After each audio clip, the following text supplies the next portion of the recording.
What's going on, ladies and gentlemen? Welcome to the Chicago Conservative live stream edition. So, we got a very special video for you guys today. Today, we're going to be reacting to a quote unquote debate. I necessarily don't think that this is a debate because I honestly, I just think we were just talking over each other in this.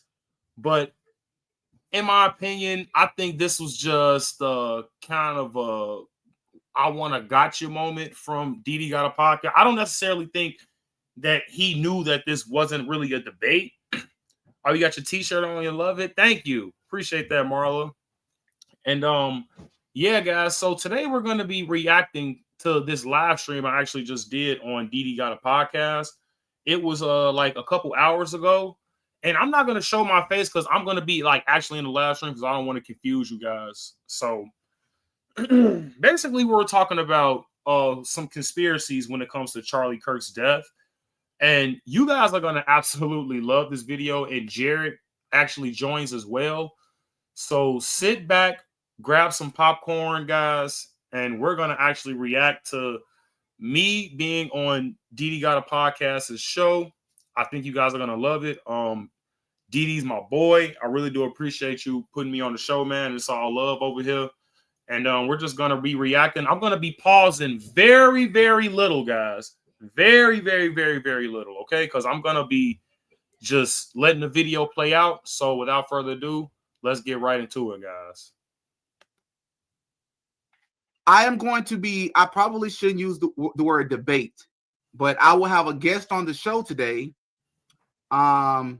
who I will be having a discussion with. It's a guy I respect. He's also a content creator. He's a YouTuber. And we're going to have a dialogue about Candace Owens because I believe he says that he agrees with most of the things that we talked about, but I actually don't think that he agrees with most of it. I think he agrees with some of it, but we'll have a discussion. I'm going to say here early, please be respectful in the comment section. We are not disrespecting anyone on this platform. I do not condone that. I will have you blocked. I'm not joking. It's all right to disagree with people. It's all right to agree with people, but just be respectful about it. That's all I ask. So before we bring him onto the platform and we're going to have a discussion, we're going to react to, we're going to play a little bit of his video clip that I saw on YouTube, and I commented under his video.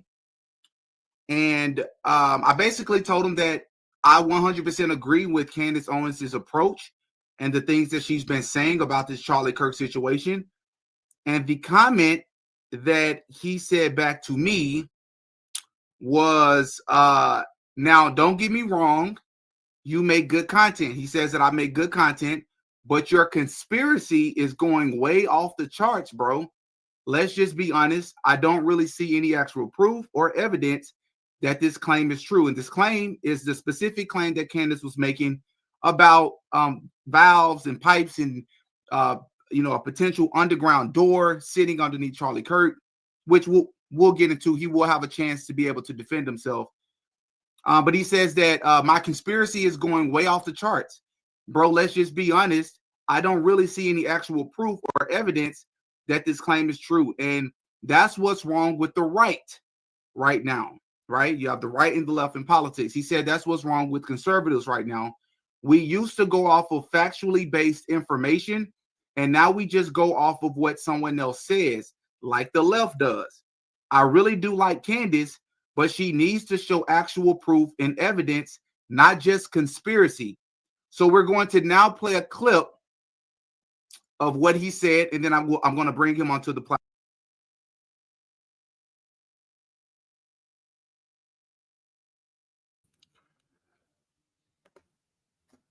So, guys, did I say anything wrong?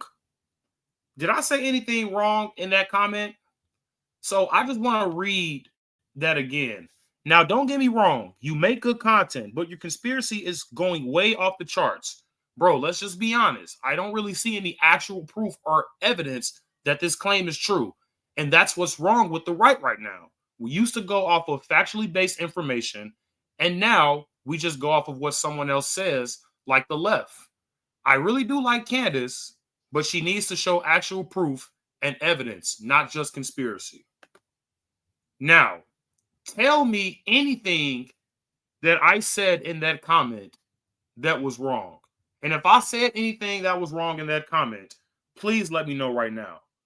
But in my opinion, I'm not going to sit up here and agree with someone just because they said so. I'm going to go off of the facts. And I'm not going to lie to you guys, like, spoiler alert, bro is basically just going to throw a lot of conspiracies out. He's not really going to show no actually like factual based information.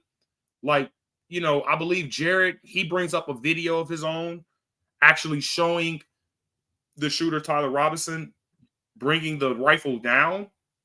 But but he said that the bag or the rifle or something like that, you know, the rifle wasn't in the bag. I forget what he said, quoted, but we're just going to continue, guys. This was actually a very, very, very, very wild discussion.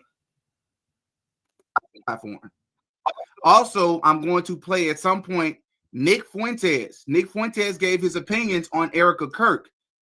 And I also have some additional information to share about Erica Kirk. But let's first listen to the Chicago Conservative. That's the name of his platform, and he'll have a chance to plug his channel.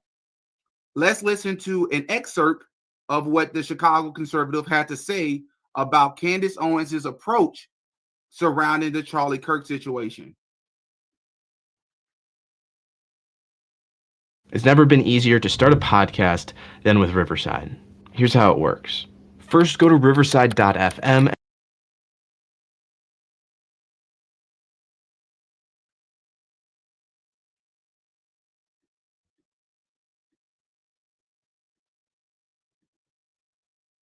It always does this, but I can't prepare at this time. I can't prepare at this time. Let's see. There it is. All right, let's go. Integrity, or the feds in general have any integrity after you guys gaslit us about Jeffrey Epstein. Okay.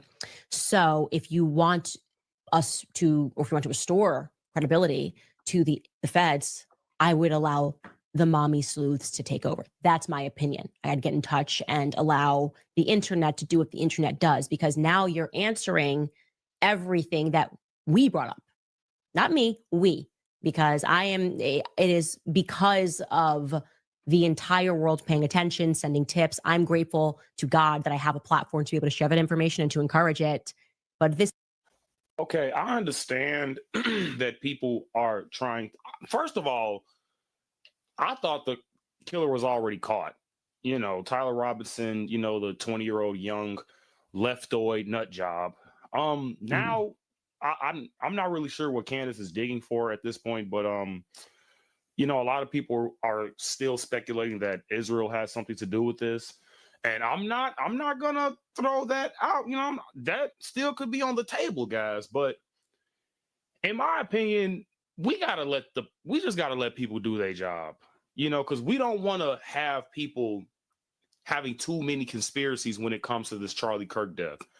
And I do understand that when it comes to the 2 assassinations on Donald Trump, I understand that he was also a 20-year-old kid, fairly young, white male. And that building that he was on top of was owned by BlackRock. So, I mean, a lot of people are going to try to make connections and things like that. But, I mean, look, a lot of people are saying that there was some footage that Candace saw and Charlie got shot from, and it was an angle from behind. No blood, I believe, came from the back end. So, I mean, they did say that the bullet went in and out, but I think they switched their story saying that, oh, I think it got like repelled off of the bone or something like that, guys. That's what I'm saying. I'm honestly not even sure what to believe anymore. This is just getting a little bit too wild. But I honestly just don't want to speculate everything too fast. So this is just coming from regular people around the world. And now you guys are, it feels like playing defense because you have not been playing offense. So yeah, that would be my free advice. That's not going to be listened to. But while I have your attention, I do have a few more questions that could be answered, or maybe some leads that you guys could be exploring, if you will, because once. But that's the thing see, man, I love Candace. I will never take anything away from her, especially when it comes to the greatest lie ever sold, the Black Lives Matter movement. I will never take that away from Candace Owens.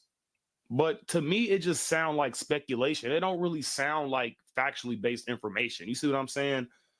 I saw the video of the guy taking down the camera after Charlie Kirk got shot for some odd reason. And I don't know if he removed the SD card or not. I'm not really sure. That was kind of interesting why he did that. I'm not really sure. And Candace, I believe, knew this guy, and she gave him a call.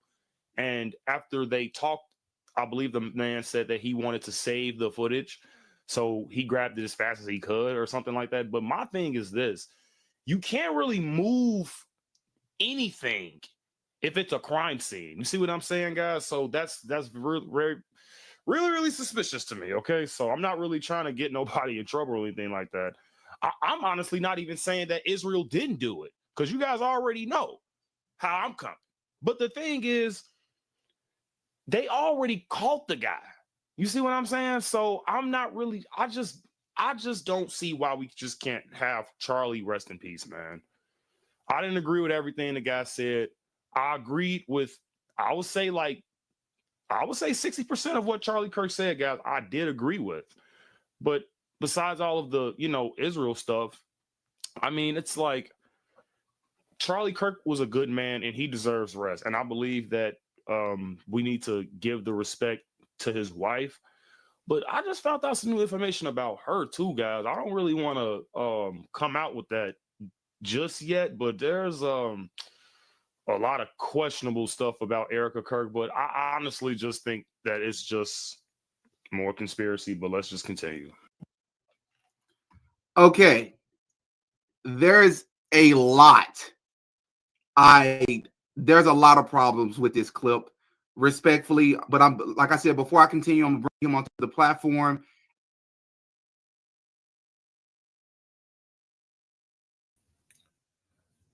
Now, chat, if you guys can hear me, if you guys heard anything that I just said in that clip, please let me know what I said that was wrong. Please let me know. Because I already said I'm not counting out anybody. That includes Israel. So my thing is this. If I want factually based information, what's the problem with that? What is the problem with me not wanting Erica Kirk to be harassed by people who don't know any factually based information? What's the problem with that? So somebody please let me know in the comments if I said something wrong.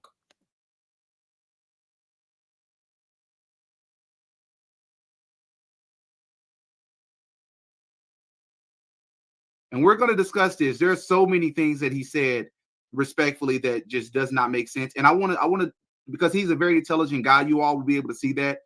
But I want to discuss it with him. So without further ado, I'm going to bring my brother on. Let's get this right. Hey, how's it going? Can you guys What's up, bro?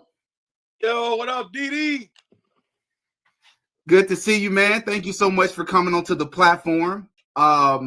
The Chicago Conservative. If you want to just introduce yourself real fast, man, tell everybody about your channel, and then we can get into the clip. Yes, sir. So my name's Vashawn, aka the Chicago Conservative, born and raised in Chicago, 28 years old, from the South Side. Born and raised, and I kind of got into conservative content after I just started realizing that the Democratic Party wasn't shit. I'm gonna just be honest with you guys. Fairly based. I don't really sugarcoat anything, and I don't jump to conclusions as fast as a lot of people do.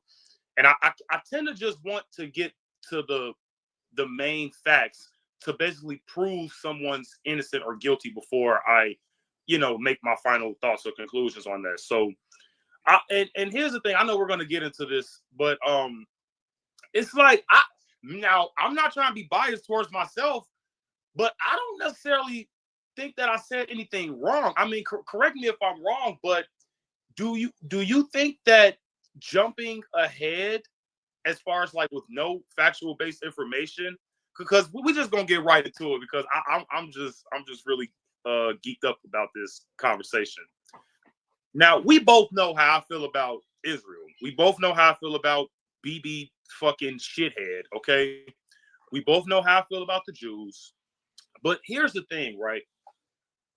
We don't want to go off the deep end. You see what I'm saying? And what I mean by that is with the now. When I said that I don't want us to end up like the left, right? I mean that to say that the left always jump to conclusion. Oh, this person did this and this person did that. Now, granted, these people are crazy, but this is why we are who we are. This is why Trump basically won the presidential, election. This is why we got the House and the Senate, because we have common sense. We use information and we tend to use our brains before we come to a conclusion. Now, when it comes to the whole Charlie Kirk thing, man, look, to me, it just sounds like, and I'm gonna be honest, I don't even really know, because there's a lot of stuff that's just coming out that's fairly new. You know what I'm saying? So, and that's what I'm saying. I'm not even necessarily disagreeing with you for real, but I don't want to come out and say, oh, it's the Jews without having proof, like 9/11 and JFK. You see what I'm saying? So, but I'm gonna let you go ahead because this is your platform. I'm sorry. Nah, bro. Well, first and foremost, I don't care about it being my platform, brother. This is my house is your house, bro. You free to speak as long as you want. You free to say and speak as you please, man. Like I don't care about that type of stuff, bro. You've had me on your platform and have me on mine. I don't care about that. You said that you don't see anything wrong with this with your clip. Now, everything that we're going to discuss here is going to be in respect and it's going to be coming from a place of love. And we're just trying to get to the truth at the end of the day. There's a lot of things wrong with your clip, respectfully. So to me, again, respectfully, it seems that you're a bit confused. It seems that you contradicted yourself. And I'm always so the reason why I wanted to have this conversation live is because it's important that we talk things out like this in front of other people so we can figure out how you have people like me make the content that I do, because there's too many coincidences. I'm going to ask you a hypothetical question. If you are in college, you have 2 to 3 roommates in your dormitory. Let's say you go to class, you come back from class, and your pack of cookies is missing. You don't have any cameras in your dorm. You have no definitive proof who stole your cookies. You ask your roommates, and your roommates all tell you they have no clue what happened to your cookies. One of your roommates has cookie crumbs on their shirt. You never saw him steal it. You don't have definitive proof. Would it make sense? Is the most logical thing to do in said scenario is to suspect that this person may have taken your cookies. You should be able to ask this person questions, or because you don't have definitive proof and you don't want to sound like a conspiracy theorist, you should just leave it alone. Okay, so I see where you're going, right? So, and that's why proof matters. Okay, now he could have cookie crumbs on his shirt. You say your cookies are gone. You have 3 roommates, and one of those roommates have cookie crumbs on their shirt. Now, granted, like you said, and I'm gonna use your words here. You're not use well. Can you repeat that last statement? You said you're gonna assume, or you can speculate. I think that was the word you used. No. Should you suspect that there's a chance that this person may have taken your cookies? Should you investigate that? Right. So key word is suspect. Yes, you can be suspicious, right? Now we can both agree that is a little suspect, but is it proof? I agree with you, but here's the problem though, bro.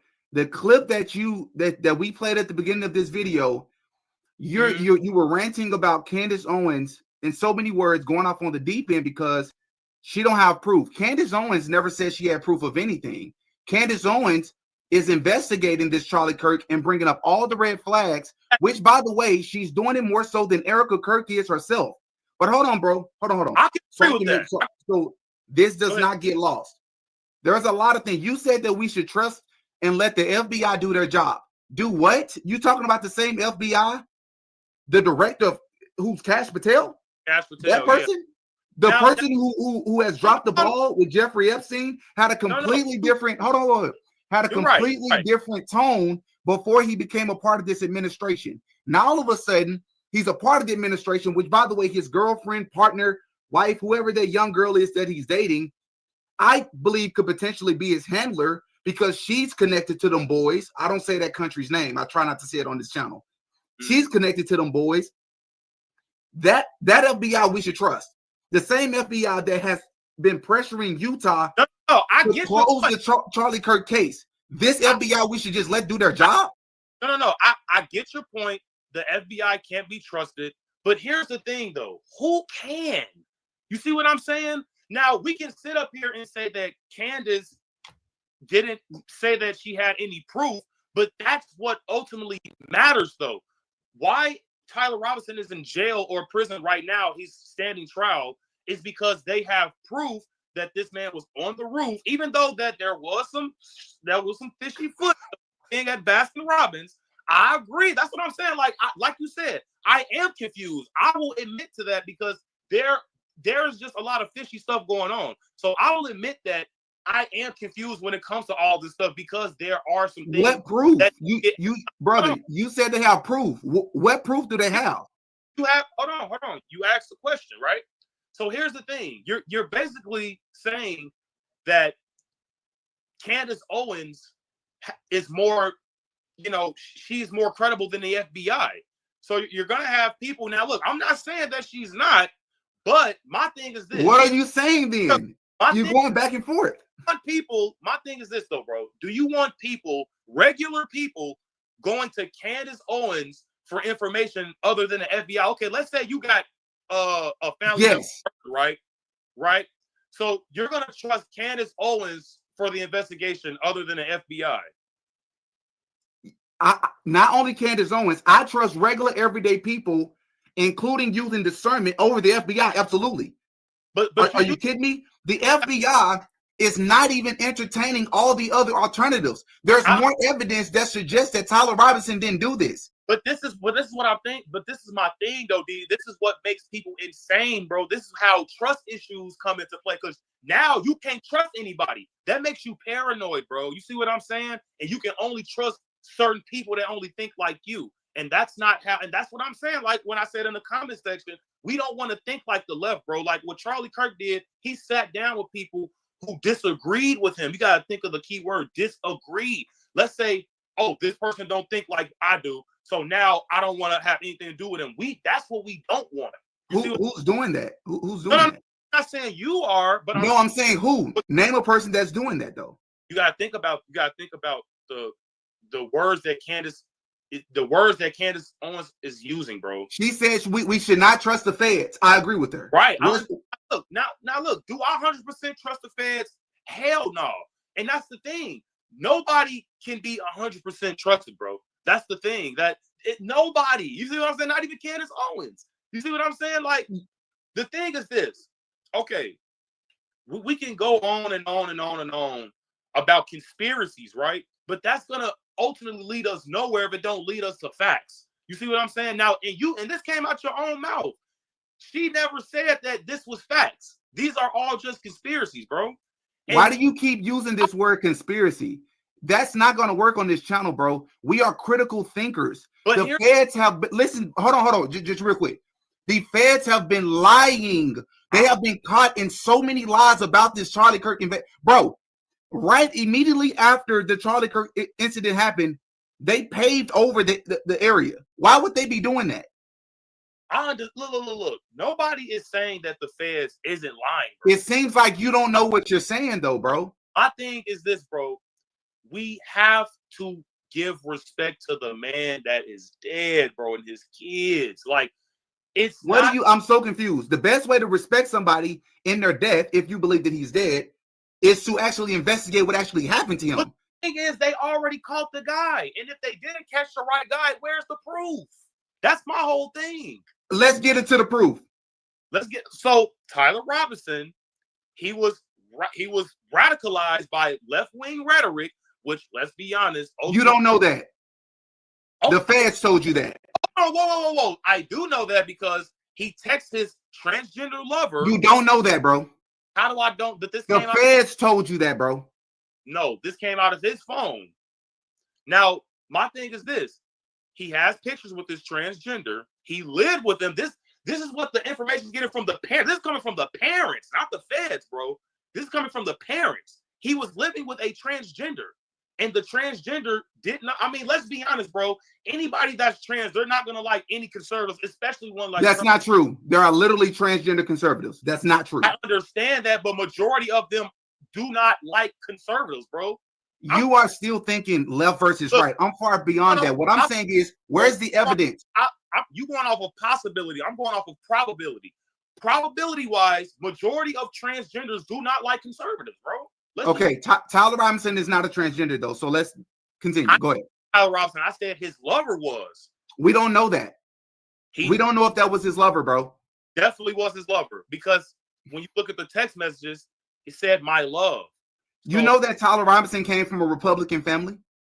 Yes. And majority of school shooters, majority of transgenders, majority of these left-wing nut jobs, they tend to come from conservative homes because it's a thing when it comes to the rejection of the parent and God, bro. Fair enough. Let me ask you a question. Why did they arrest Tyler Robinson, bro?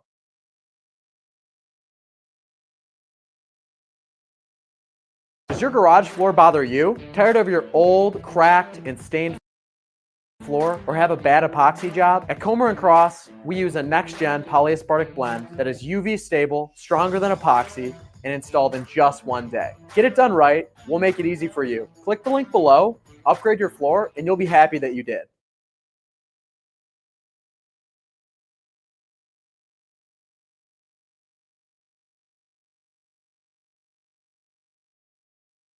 Because he got turned in.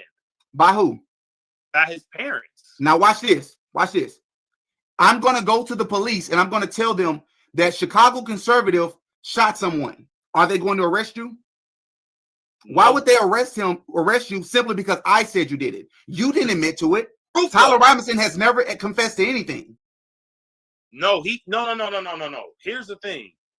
He told his parents, and his parents went to the police. He did not tell his parents.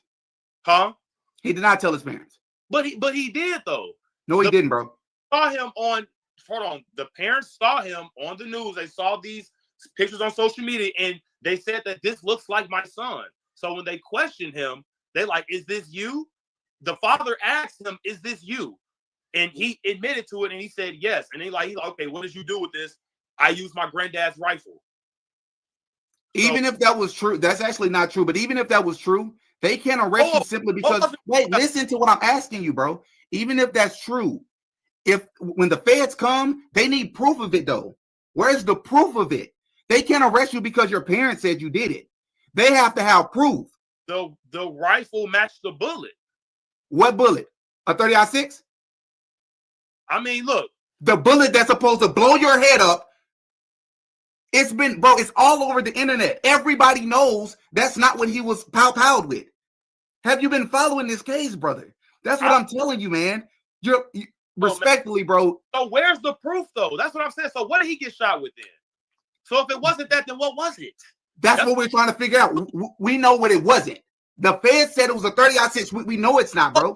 So I don't care what it was and what was then. So in the case, that's what it was. And if that wasn't, then what was? You can't say, "Oh, this wasn't the bullet." Okay. Hey, brother, listen. Bullet. All right. Listen to what I'm saying to you.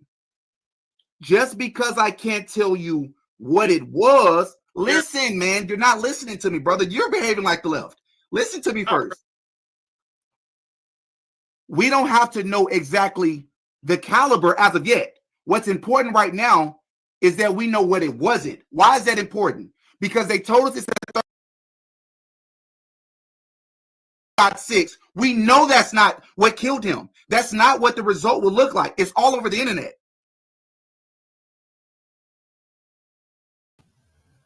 So sorry about that, guys. I've been letting it play, okay, and I've been letting the video play and things like that. But I just have to comment on this. Like, well, first of all, sorry about the ad, guys. And second of all, he still haven't said anything factual. You see what I'm saying? You're saying a lot of stuff, but you're saying a lot of nothing at the same time. You know, and respect to him as a content creator, but I can see if there was a gun pointing out the pipeline or something like that, or a gun pointing out of the bunker door or something like that.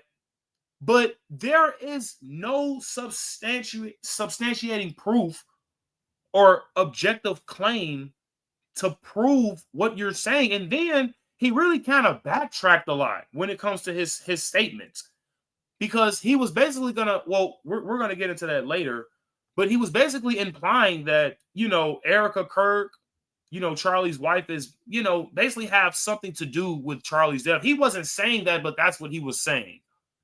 And it's really weird. I honestly don't even understand, like, what was his end game. I think he honestly, if I'm being honest, I think he came at this as a debate, and I think he was just looking for a got you moment.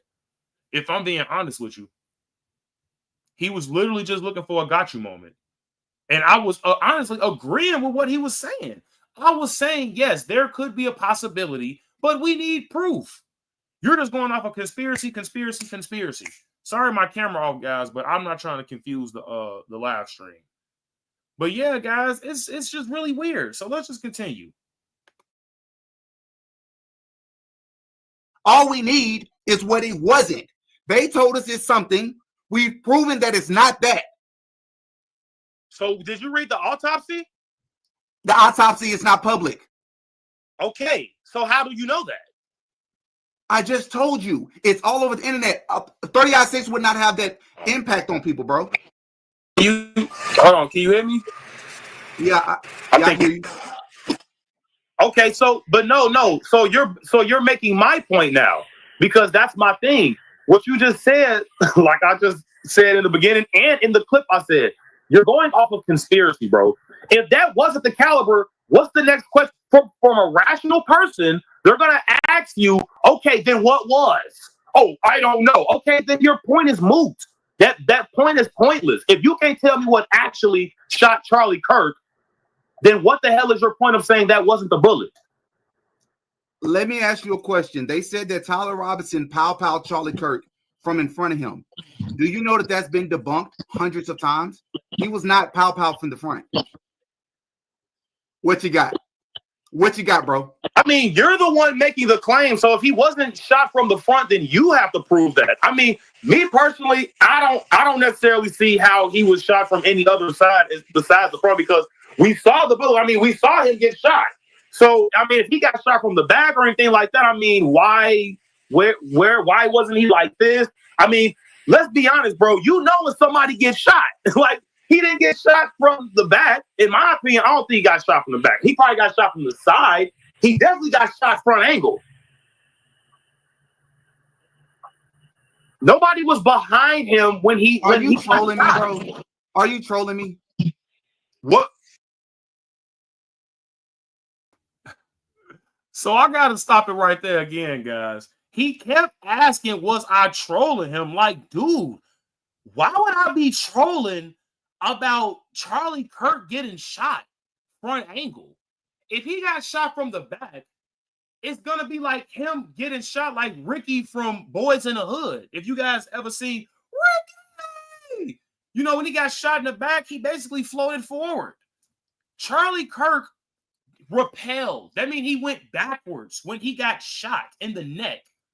So if he got shot from, first of all, if he got shot from behind, the bullet piercing would be from behind. Charlie Kirk would reach behind his neck.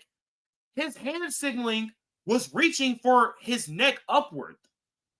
So I'm not understanding what I genuinely do not understand how Charlie Kirk got shot from any other angle, from either the front. Now, if he would have said the side, yeah, because he got shot on his, like, in his on the side of his neck, so that would have been more credible. But the, like, from behind, like, come on, dude, you are literally just spamming Candace Owens content.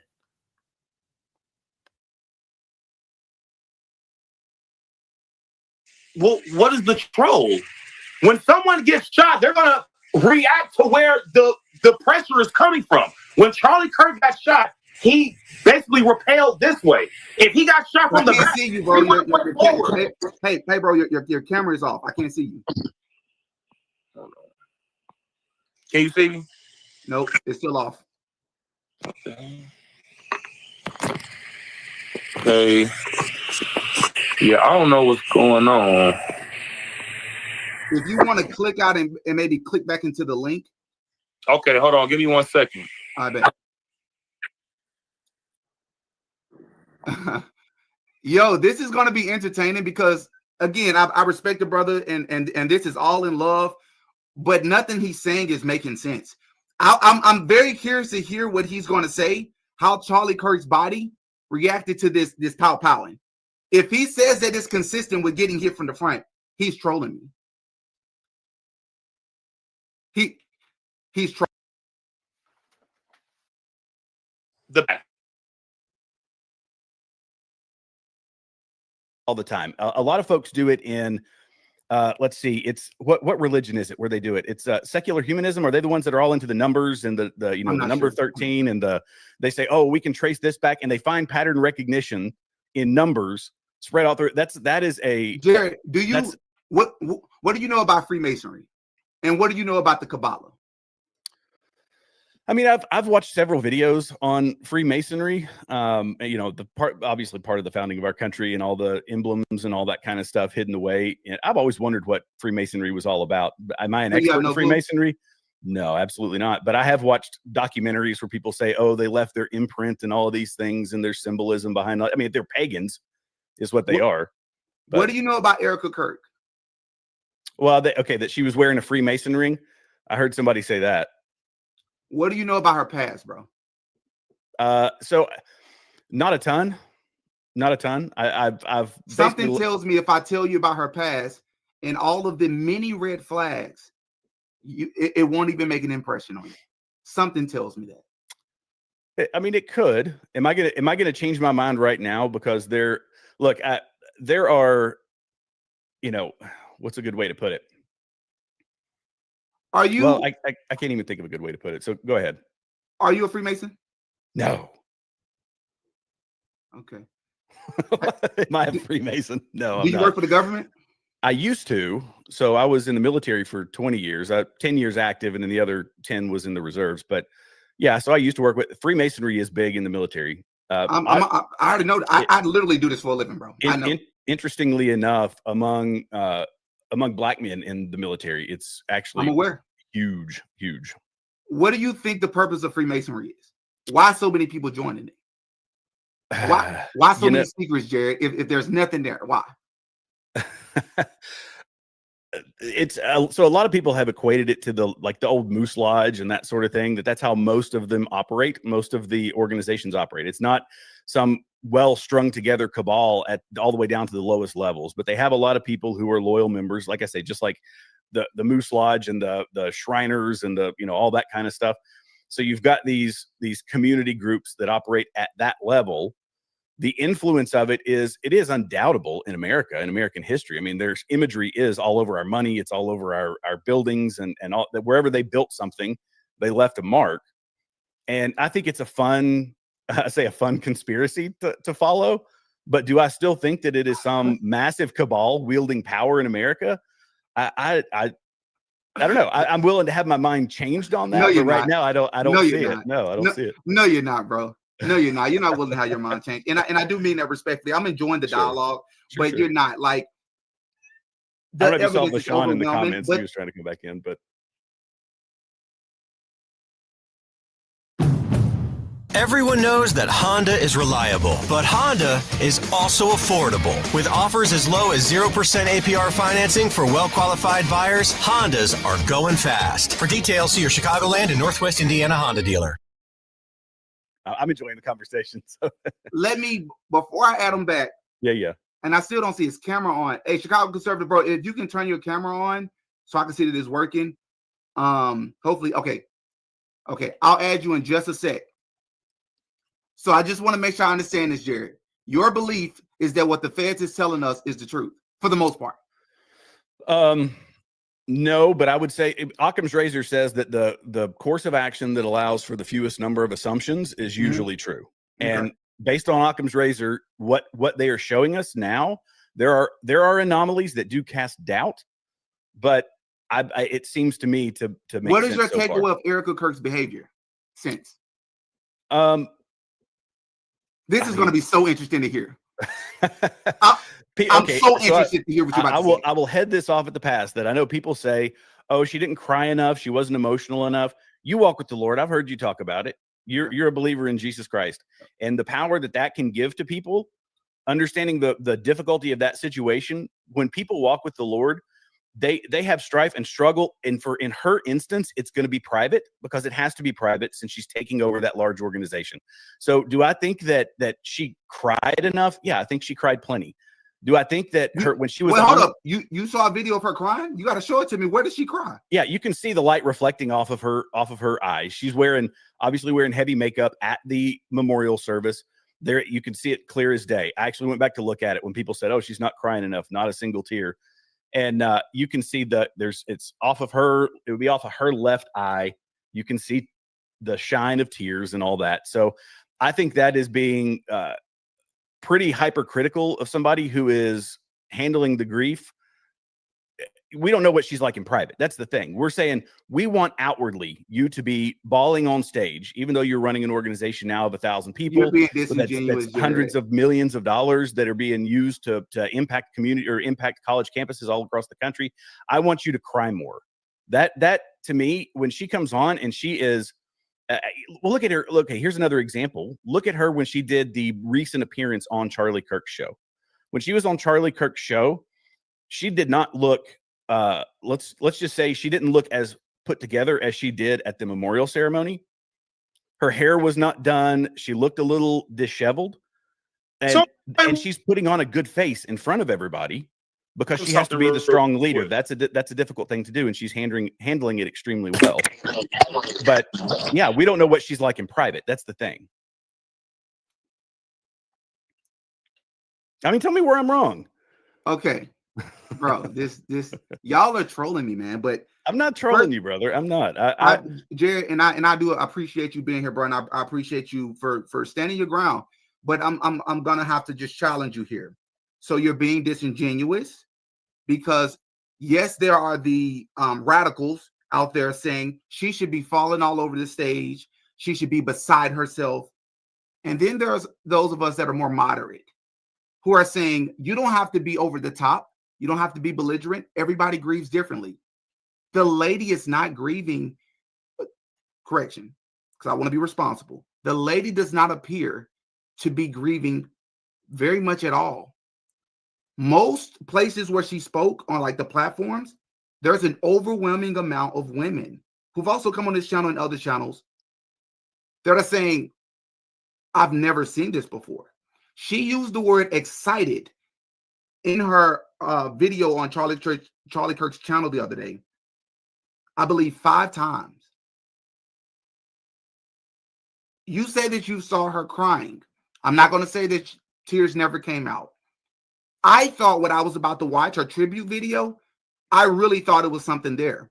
I went to watch it with the assumption that, man, this is going to be kind of hard to watch. Like I'm watching a widow address the nation after her husband was brutally assassinated. But instead, that's not what happened at all. I watched it. I was like, I feel so guilty. Something's off here. Something's off here. The memorial. Are you kidding me? Charlie Kirk's family does not even speak at the memorial. It looked like a concert. She walks out to fireworks. Before we add the Chicago conservative back, I want to play a clip. How do you feel about Nick Fuentes? Just briefly. Well, can't stand him. Can't stand him. Okay. No. I'm going to play this clip, and then we'll add the Chicago conservative. I'm curious to hear what you think about this.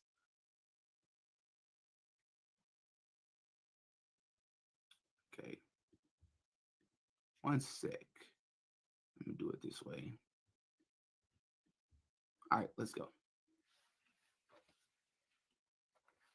I do not believe for 1 second that they met organically. How do you think they met each other? Do you think that they bumped into each other at CPAC and I don't think y'all can see that, can you? Can you see it now? I can see it. Charlie and Erica? I do not believe for 1 second that they met organically. How do you think they met each other? Do you think that they bumped into each other at CPAC and Charlie said, hey, let's go on a date? No, they were set up together by somebody. Who set them up? Charlie, I'm sure, he's super ambitious, super powerful, running this organization. They told him you need a wife. I'm sure he wants a wife. They told him you need a wife. If you want to run for office, you need a wife and kids, you need a family. They're grooming him to be super powerful. So he's hanging out at Bohemian Grove and they say, we need to give you a wife. We know somebody. We know this girl and she's in some, how do they know her? Who set them up? And where did this girl come from that's going to be Charlie Kirk's wife and bear his children?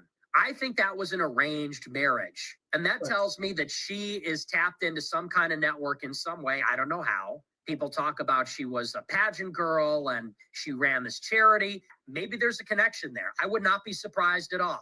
That, if you're talking about Erica Kirk, that I believe. People say Israel killed Charlie Kirk. Yeah, I don't know about that one. Let's look at the marriage. Erica Kirk is now taking over Turning Point.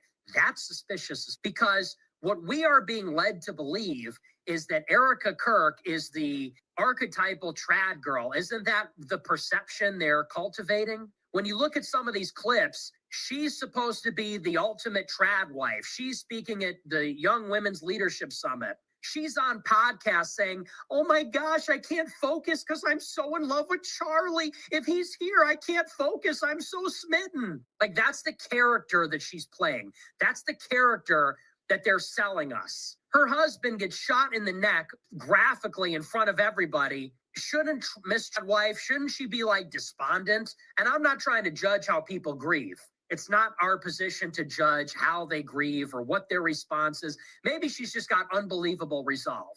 But if she really is the ultimate trad wife who knows her place and is a helper to her husband, a helpmate, and she's so smitten with him and she's the perfect wife, like how she's been presented to us for years, then when her husband gets shot in the neck and blood starts spurting everywhere in front of everybody who starts screaming and running away, shouldn't she be like in shock? Shouldn't she be like in a catatonic state or crying and be in a veil as a widow somewhere? But that's not what we got at all. The second he dies, she takes over Turning Point. That happened like 2 days later. She's all of a sudden the president of this $500 million organization.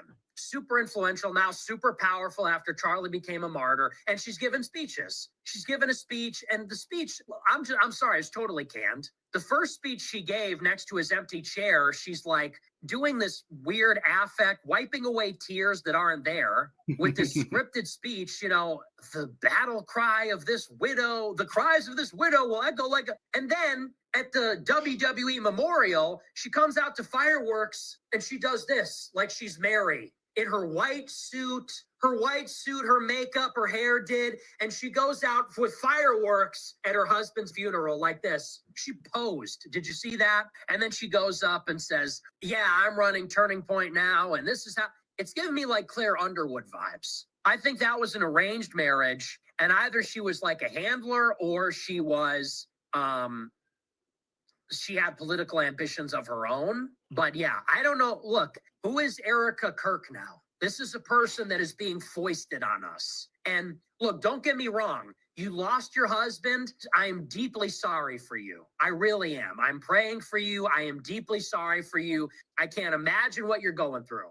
But you becoming president of Turning Point and now being foisted upon us, that's an altogether different story. You know, it's like I said on Monday, and Alex Jones didn't like this. He said it was mean. A lot of people didn't like it. You want our sympathy? You got it. You want our prayers? You got it. People would, you know, walk over broken glass for this widow who can even sympathize, who can even understand what she's going through right now. But they're asking us to accept her as like this new leader. They're foisting her on us as a political leader. And that I don't like.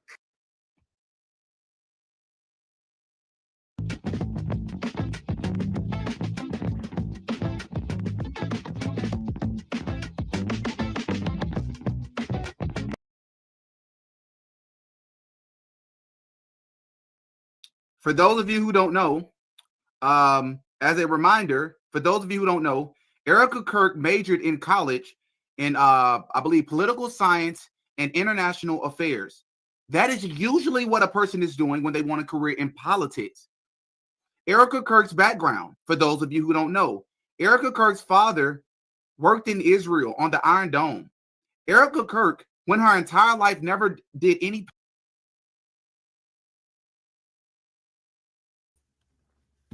Okay, so here's the thing, right? He's stating all of these things about Erica Kirk, right? But my thing is this, and I've said this in the live stream, and you guys are going to hear me say this later on. But I would question more about Charlie Kirk actually having criticisms of Israel more than his wife. Don't you think that make more sense? I mean, yeah, granted, they met in Israel. I believe him and his wife met in Israel or something like that. But the thing is this, we need factually based information.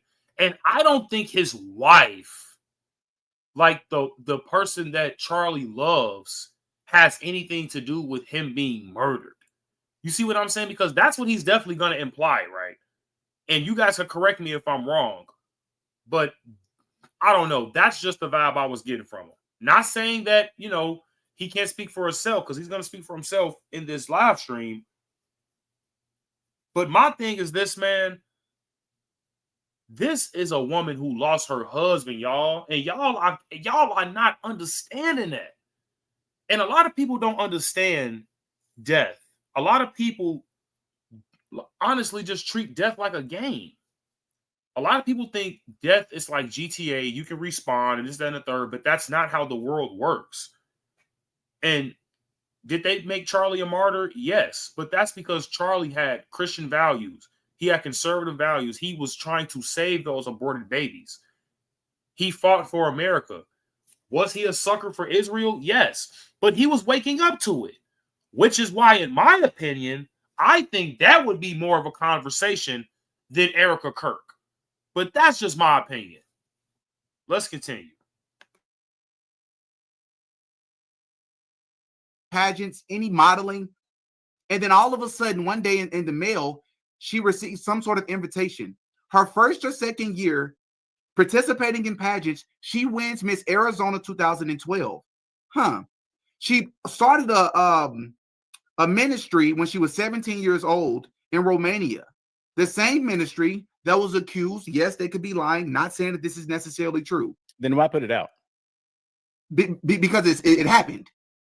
If someone was majorly accused of something, we should at least mention it, right? I'm doing my due diligence by saying I'm not saying that it's true. I hate to interrupt, but I do want to say that just like with Nick, that's what Nick Fuentes is known for doing, which is I think it's an arranged marriage. I think that this happened, and Vashon is texting me. He's saying, "Tell him to put me back in." He's saying, "Oh, it's an arranged marriage. I think this, I think that, I think this, and I think that." None of which is founded on any evidence, and yet when people hear it, they talk about it as if it's the case. What do you call them? Evidence. So wait a minute. Wait. Hold on, bro. Hold on. Just real quick, bro. Hold on. What do you call evidence? Proof. I mean, what evidence? Exactly. Right. Evidence. So wait. Are you implying? So wait. Let me ask Didi this. Yeah. Are you implying? Well, first, let me ask you a question before I ask this question. Who do you think is responsible for this? Like, is your animosity towards the Jews or towards Erica or both, or like what? Where's this like going towards? I'll answer that question, but we're at a completely different place at this point in the conversation. But to answer your question, okay. So let's do you want the answer or not, bro? I'm answering the question for you, man. Okay, go ahead. I'm sorry. To answer your question, I'm not directly accusing anyone. What I'm saying is the information that's been given to us, there are major red flags. And I have major questions. When I do my background on these individuals, it's extremely suspicious. So who are you questioning, though? Are you questioning Israel, Erica, America? Like, who are you questioning? You say you have questions, but who are the everybody involved? Everybody involved. Which is who? Turning Point USA? Who?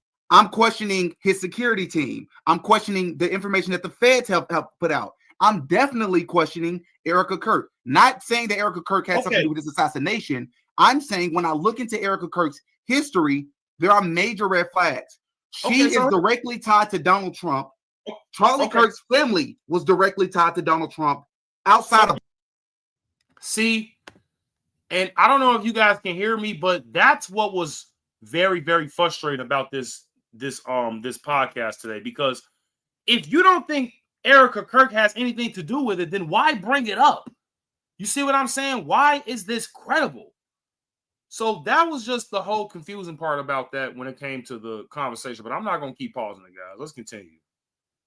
So are you implying that Erica never loved Charlie? Are you implying that this marriage was just made up? Like, because I don't know how she felt. I do believe that it was an arranged marriage. That's why this rhetoric is dangerous, bro. That's what I'm saying. People are going to run with that rhetoric saying, oh, Erica never loved Charlie. She was just using him for Israel and Jew money and whatever the hell.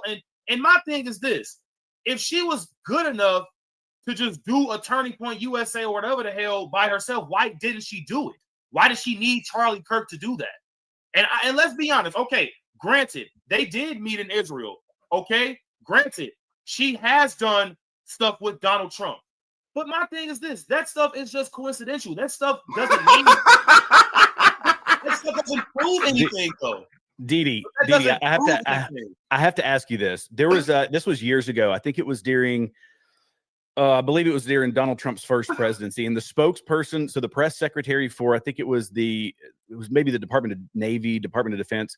He shows up to do a press conference, and he says, "All right, I'm sorry, I apologize for being late. My wife and one of my daughters was just killed in a car accident. I've got another daughter. She's in intensive care. I just asked for your thoughts and prayers." Okay, first question. And everybody's like, well, what in the world? And he said, no, we have a job to do here. And he said, I'm taking care of my family. My family's being taken care of right now. I will deal with this later, but it's time for us to get to work. We have some important things to talk about. Yep. People could make the same argument about him that they're making about Erica Kirk, that you could go back and find in that guy's history that, you know, he had a grandpappy who was part of the Freemasons or whatever, and he handled this in too solemn of a way. And it just doesn't make sense. Erica Kirk has a monster responsibility of 1,000 employees, hundreds of millions of dollars in money that's being pushed out to college and universities. So, no. Jared you makes have a great point. This is part of leadership. Yeah, go ahead. I'm sorry. I just because Jared makes a great point here. And Didi, you kind of going off the rails with this, bro. So if Erica Kirk wasn't supposed to replace Charlie, who was? Ben Shapiro? Fucking Michael Knowles? Fucking Matt Walsh? You want an actual Jew to replace Charlie Kirk? You see what I'm saying? Because a lot of people thought Ben Shapiro was going to do it. Bro, who's making that argument, bro? Nobody's making that argument. That's the thing. Oh, so where's the... Why are you only naming Daily Wire people?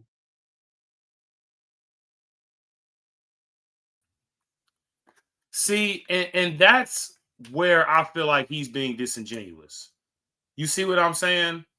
So if Charlie Kirk would have been replaced by, and that's why I feel like this is just a damn if you do, damn if you don't situation. If Charlie Kirk would have replaced anybody, you know what I'm saying, when it comes to being the leader of Turning Point USA, they would have gotten the backlash anyways, in my opinion. So my thing is, okay, we're forgetting that this is his wife, okay?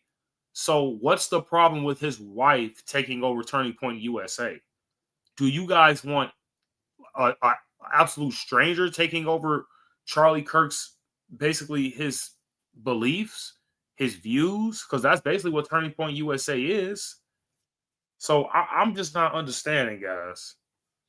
And like Jared said, people grieve differently. I remember that press conference with that gentleman. He didn't shed a tear. He said he just lost his wife. He just lost his daughter. He has another kid in intensive care. I believe that was another daughter of his. And he just kept a straight face. So is he a murderer? You see what I'm saying, guys? So we just got to keep it logic here. Because that was the conspiracy, though. If you guys are mad that that Erica Kirk is the new founder of Turning Point USA or the new leader of Turning Point USA, I mean, what's wrong with Erica Kirk being the leader? if it's a problem with her being the leader, Deshaun, who's supposed to be the leader then? bro, it seems to me that you seem a bit confused here because you're not really, brother, not like, really, because can I get it out, man? You gaslighting, bro, and we gotta stop right there with that shit, bro. You gotta stop doing that shit. You definitely can I get it out? Can I respond, bro? Can I respond? You make this seem like that Erica never loved Charlie and that she basically used this man just to take over Turning Point USA. They're saying, oh, Erica's a Mossad agent. Like, come on, bro. Let's be honest, bro. That is just going a little bit off the rails. Where's your proof of this? Because that's what people are going to speculate. That this is what I'm saying. You're very confused, bro. I haven't made that argument. Not really, bro. Because so why are you saying Erica? Why are you saying? So why is Erica being brought up? I never said she's a Mossad agent. Why did you just say that?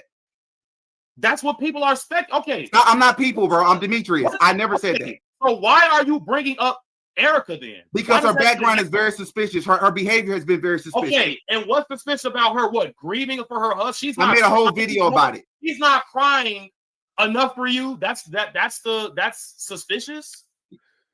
If you want to make linkages you do realize the ones that cry and boo-hoo and do all that dumb shit at your funeral, those are the ones that actually are suspicious, right? You do realize that, right? The hey, ones bro, that, oh, baby, I love you so much. How come at Charlie Kirk's memorial, not a single one of his family members or friends got to, well, I shouldn't say friends, but not a single one of his family members spoke. Okay, so you don't believe in privacy? You don't believe in people that just don't want to be in the media? It's the funeral. It was the memorial service, not the funeral. Memorial. Thank you. Fair enough.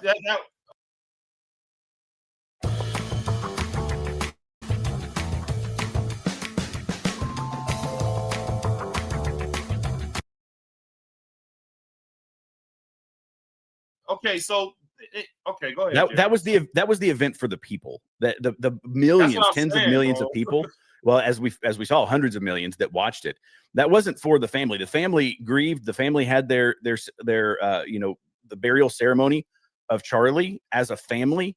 That's not the public affair. The public affair was the memorial ceremony, and the memorial ceremony that was put on by TPUSA. The expectation is to hear from the widow, not from the father and all those people. That was celebrating the movement that Charlie had created. So I just don't think we should conflate the two. Fair enough. I appreciate that distinction. I do want to ask a question. Early in the conversation, Jared, before we added you to the stage, Deshaun and I was speaking about the rhetoric and the narrative that's been placed out about the whole Charlie Kirk incident. I'm curious, when you hear these other theories of things that people notice in the crowd and the direction and all the gun experts that have come out and went viral for their videos saying why the narrative that's been put out does not make any sense. What are your thoughts about all those theories? It definitely gives you reason to question things. Reason to question. Yeah, what do you want me to do? You want me to come out and say that there's some wild cabal out here that took out Charlie Kirk, and this is because this was the way this reported to us. And look, this is also not the telephone game, but it's first reports. This used to be the case in the military.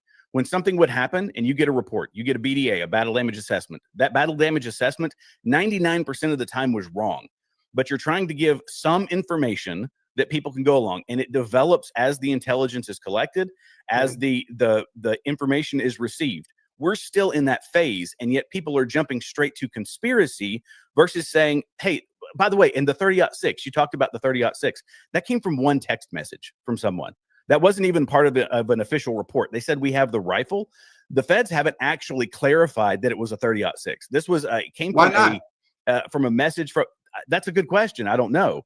But it's also, do you just start releasing information, or do you release the accurate information? Kash Patel sent out a tweet, an X, and he said that we are looking at all other options to include the ones that are being passed around on the internet of second shooters, other people involved.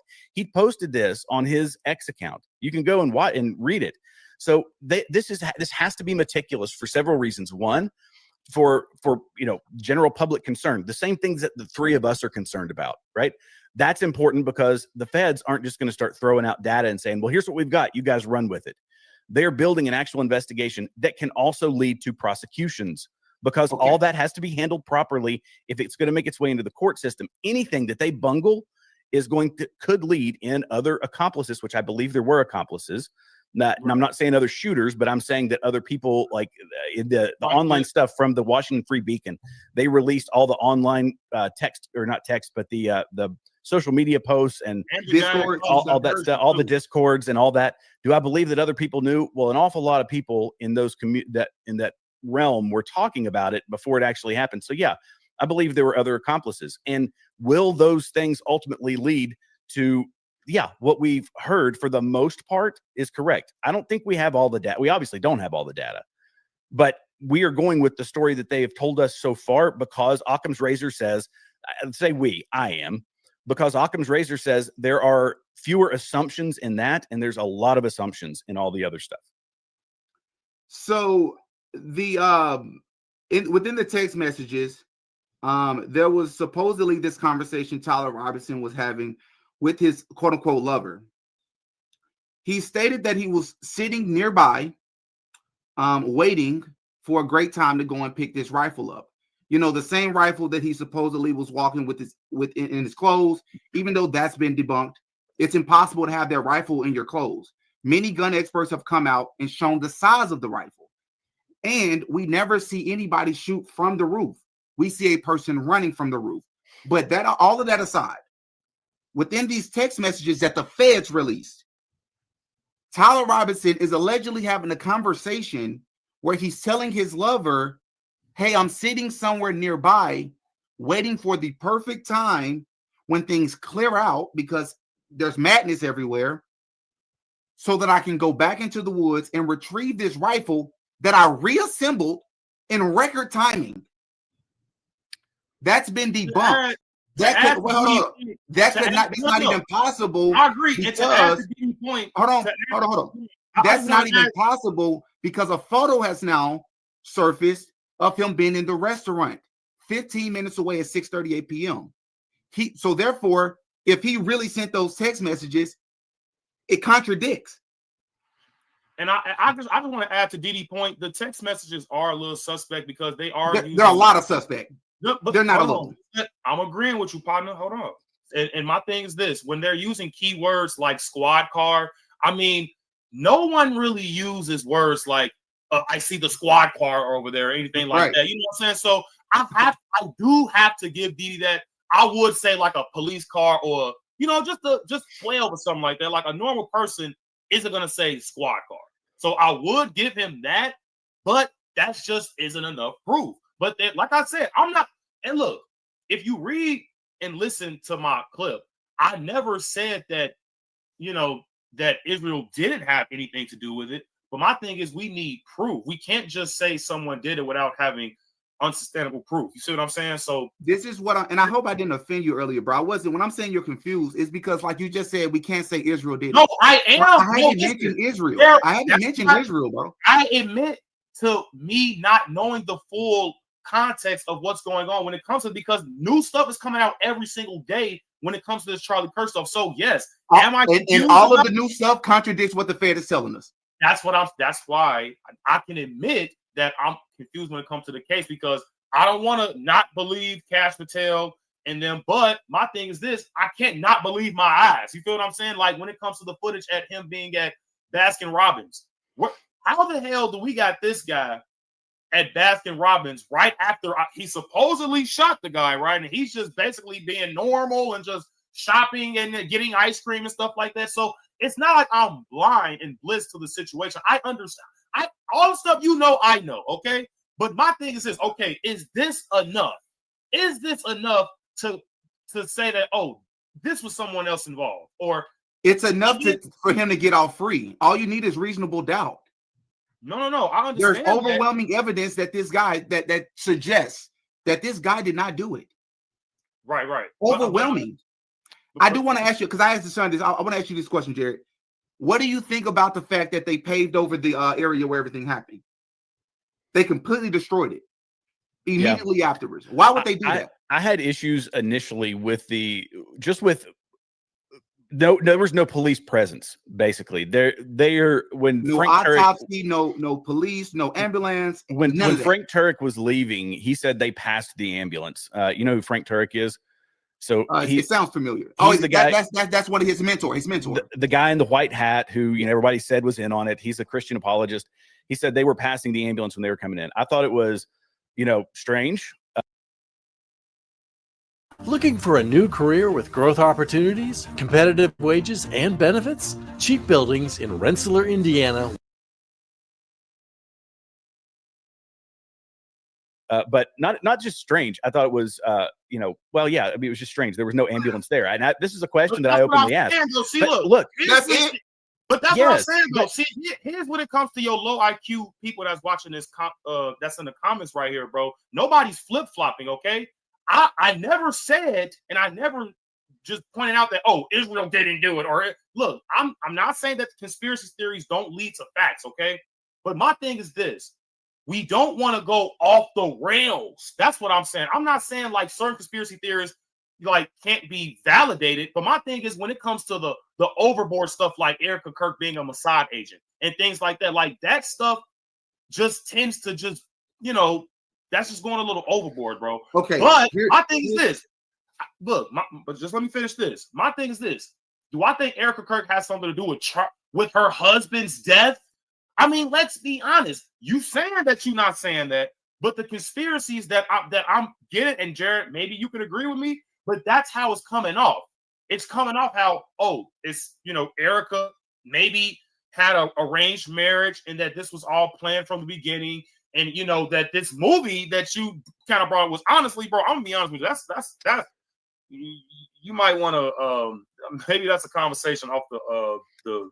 No, it's a conversation for now. Speak your mind. What you got? Look, my thing is this, bro. You got to realize that you do know that's a movie, right? You do know that's a movie, right? So that's fictional. Chad, are they trolling me?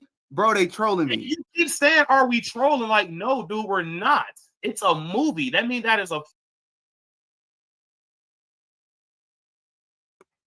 Guys, this is the third time, or the fourth time this guy said that we're trolling.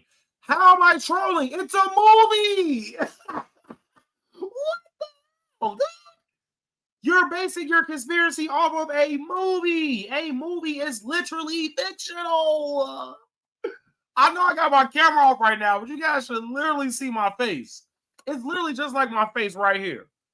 Dude, it's a movie. Relax. Okay? Maybe it's odd that it happened on the same date with the person as far as him being Charles Kirkland or Chuck Kirkland or something like that. And I'm not, look, my thing is this, guys. We have to distinguish fiction from reality. Okay? It's a movie. Okay, Men in Black happened on my birthday. So does that mean fucking aliens are just going to start roaming and just taking over and the CIA are just going to start wiping people's minds? You see what I'm saying? That doesn't make sense. That doesn't make any sense. Okay, guys? Now, I'm not saying that people make movies. Now, I think he made a claim in the debate when it comes to, well, quote-unquote debate. I think he used the example like The Simpsons or something like that. Okay, granted. The Simpsons did hit on a few things, like with Trump going down the escalator and things like that. But my thing is this. That's probably just I don't know. Maybe they just did something that was just like, okay, you know what? We called it. We called it. We saw it and we called it. But I mean, do I think it's people that are time travelers and doing dark magic to see the future? And I'm like, come on, dude. Let's be fucking real here, man. Come on, DD. Let's continue, guys. Fictional. That's fictional, dude. Chad, are they trolling me? Bro, they trolling me. And you keep saying, are we trolling? Like, no, dude, we're not. It's a movie. That means that is a fictional. That's fictional, dude. Now, listen, it might be strange. It's called predictive programming. It's predictive programming. It's verifiable information that the CIA practices. Who do we blame for the death of Charlie Kirk? The movie? Do we blame the movie for the death of Charlie Kirk? I mean, what are you bringing the movie up for then? I mean, these are your speculations. Why are you looking like that? You brought it up. Can I interject something here real quick? Here, and I think this is what Vashon is saying, is that when you say we got Jared in the chat, guys. We got the one and only Jared in the chat. He actually joined this conversation because, I felt like after he made this episode on his channel, you guys should definitely check it out. I felt like it was only right to add him to the conversation. And he made some very, very good points. Honestly, the same points that I was making. We didn't agree on necessarily everything, but we did agree on 90% of the things when it came to this conversation. So let's continue, guys. But shout out Jared. Let's get. Yeah, I'm gonna pause you just real fast, brother. I'm sorry. Man. Yeah, man. Hey, chat, please be respectful. I told you we are not tolerating any disrespect. We are not going to do that. You got a lot of low We IQ. are not going to do that. A lot of these people, y'all know how it works. Y'all do this for a living too. Everybody in this chat is not necessarily subscribers of mine. We are not disrespecting anybody over here at all. We are not doing that. We are here because we all want the truth. We're just trying to find it. Please be respectful. I will have my moderator start blocking people, and I've never had to do that before. Please respect. Yeah, and guys, I'm gonna also say this as well. I gotta say the same thing on this side as well. Please don't be disrespecting the people in the live stream like Didi or Jared, because I'm not gonna lie, it was a good conversation, even though we did disagree on things. Please don't be disrespectful in the chat, guys. So I would definitely appreciate if you guys don't do that with the whole he's low IQ. Now, listen, my thing is this. Instead of him saying he's low IQ, how about you put in your comment or while you're texting how he's wrong? Put your factually based claim in the comment section how he's wrong. When it comes to the low IQ stuff and you're stupid and you're dumb, come on, man. You're just wasting your energy, okay? Put your energy into something that actually matters, okay? So I have to agree, and I would have to respect the same. I would have to respect the same respect when it comes to DD on this side, guys. So please don't be disrespectful, because I've actually been seeing a lot of he's low IQ and things like that, which is not the case at all. So let's continue.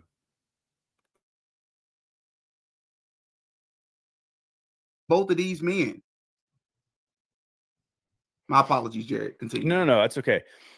It's when it gets put out that I'm not saying that this is the case, but people take that as, ooh, that's coincidence. I'm going to run with that as fact. And what should people do instead if they've noticed things that don't make sense? What should they do? Like not say it at all, or what? No, I say, well, sometimes I think it's for us. For us, it is this. You can, this is the power that these microphones have is really, really, it's monstrous, bigger now than it's ever been in the history of America, because we can all come on with a camera and a laptop and make videos and put stuff out there. And I've seen some of your content, and I know you do a lot of your due diligence, so kudos to you for that. But when it starts to get into this really deep stuff, when like the implication is that a coincidence from Erica Kirk being in a beauty pageant and knowing Donald Trump because Donald Trump ran all the beauty pageants, that's not connecting, that's connecting dots that, in my opinion, aren't there. You say that her dad was in the Defense Department or did something with the Defense Department, specifically with the Israel's Iron Dome. Isn't that what you said? Mm-hmm. Okay. So you realize that in the back end of our federal government, this is part of it. Like people meet when you get into politics. I've known several guys, several of my buddies, like from the military. This was what they did. They were advisors. They were other positions with people in the Pentagon and all that. And the circles really start closing in around those people. And it's just part of the community that you find yourself in. Is it strange that the daughter of a guy who was working for the DOD or whatever he did with the DOD would come in contact with a political commentator?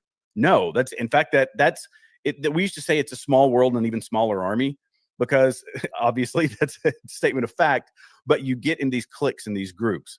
That to me does not seem wild, wildly crazy. That's actually fair. That's a fair point. Would you also say that it's also a coincidence? And all I'm saying is, if you notice patterns, speak about them. That's my thing. Charlie Kirk's dad also worked closely within the Trump Tower. Did you know that? Well, No. before Charlie Kirk became and stepped into the political space. So all I'm saying is, both of these people have connections to Trump outside of just themselves. You see what I'm saying? Like their family. Yeah, I see what you're saying. Yeah. I'm like, oh, that doesn't happen all the time, you know? Mm-hmm. Then when you delve into like, I did a video on a music video that Erica Kirk did 13 years ago. We don't have to discuss it. All the coincidences that don't mean anything from this movie Snake Eyes. Then when you delve into our music video, it's mind-blowing. Because once again, in that movie, we'll not have to get into it. It's mind-blowing. It's almost like laughable. It's like they're putting stuff in our face. All I would say is we can all acknowledge that the CIA is real. MK Ultra is real. These are not conspiracy theories. These are not loony stuff only loony people talk about. This is verifiable information. I agree. MK Ultra is a real thing. Predictive programming has been practiced since I believe at least the 60s. It's real. So if we can acknowledge that it's real, why would we live out the realm of possibility that they will be practicing this in politics? Why wouldn't they? They do it in Hollywood. My beef is with. Sorry, I'll say one thing, Vashon, then I'll shut up and let you go. But I believe, yes, I 100% believe in predictive programming. I know that MK Ultra is a thing. I got you totally. But because those things exist, it's because I consume so much. We all do. We have to because of what we're trying to do here on the internet. Right. We consume so much content. The prevalence of that stuff becomes the justification for anything and everything. And I know that Sean has brought up Israel several times, and that's something that a lot of people take like everything. That's my thing, and that we run with it, and that's it, right? And that frustrates me. There's the MK Ultra people who say, "Oh, it's MK Ultra. Oh, it's MK Ultra." Predictive and all of these are things, right? The Mossad's influence, the CIA's influence, predictive programming, MK Ultra. All of these are things, but it's become so saturated with people putting everything in those buckets that's why I step back for something like this. I'm like, it's been 2 weeks. 2 weeks is a very short period of time. And we're talking about a massive organization like the FBI that is slow and bureaucratic and painful, and oftentimes not good at what they do. And we're relying on them for information. And I think that some of the stuff is muddying the waters for internet sleuths. Didi, I believe that you are really trying to get to the answers. Like I firmly believe that. But some of the stuff is muddying the waters for that internet sleuthing. And that's what frustrates me more than anything, because good work can be done on the internet. The three of us can get a whole lot done, but we've muddied the water with so much stuff that now everybody's getting confused. Everybody's looking for the first thing they can jump on, and everybody being the folks that are listening to us with whatever we run with. So I just think it's a responsibility thing. And I get it. I don't mean that as a dig against you or anything like that, but I didn't take it. I'm gonna say this and I'm gonna let Deshaun go. I didn't take it as a dig. I'm open to criticism or critique. I wouldn't have a platform if I wasn't. I get it. Everyone won't think the same. The last thing I'll say before I pass it over to my friend here is that it's very odd to me that we can notice coincidence after coincidence and we don't ever talk about it. Patterns after patterns, we don't talk about it because we don't want to be called a conspiracy theorist, or we don't want to go off on the deep end. Who gets to decide what the deep end is? If there is something that... And I'm sorry, I gotta pause it, but you want to know who decide what the deep end is? God. Okay? I didn't get the answer to that question, but God is the one who decides what the deep end is. Okay? Have you ever heard of the 10 Commandments? Those ultimately lead to our laws here and our Constitution when it comes to America. Okay? Thou shalt not kill. Let's be honest. If you killed someone, you're either going to go to jail, get the death penalty, or someone is going to avenge their fallen. Okay? If you steal, in some countries, you get your hands chopped off. But in America, you will go to jail. There are punishments for doing things when you go against the 10 commandments, guys. Let's just be honest. Thou shalt not commit adultery. I mean, let's be honest. If you're married in America, you're going to lose half your shit as a guy or a woman if you make more than, let's be honest, majority of men make more money than the woman. So if you're a guy that cheats, you're going to lose half your shit. But if you're a woman that makes more than your husband and you cheat, you're going to lose half your stuff. So, and then let's be honest. Biologically, I mean, excuse me, not biologically, but let's just say I don't even really know how to put this, but we're just gonna say when it comes to diseases, when you commit adultery, you are well more than likely to get a sexually transmitted disease. So that should just tell you to now if you're sleeping with the same man and the same woman and you both are clean, then you're not going to get any sexually transmitted disease. I can honestly admit, and I can proudly admit that I never got an STD. Never. I didn't beat many walls, okay? But I was always either protecting myself or I was either sleeping with the same woman. I never was out here just raw dogging women like I was crazy, okay, guys? And I'm talking to the men here, man. Look, if you're going to be doing that, wrap it up, all right? Throw that garbage bag in that, you know what I'm saying? Just look, you know what I'm saying? But anyways, you guys get my point.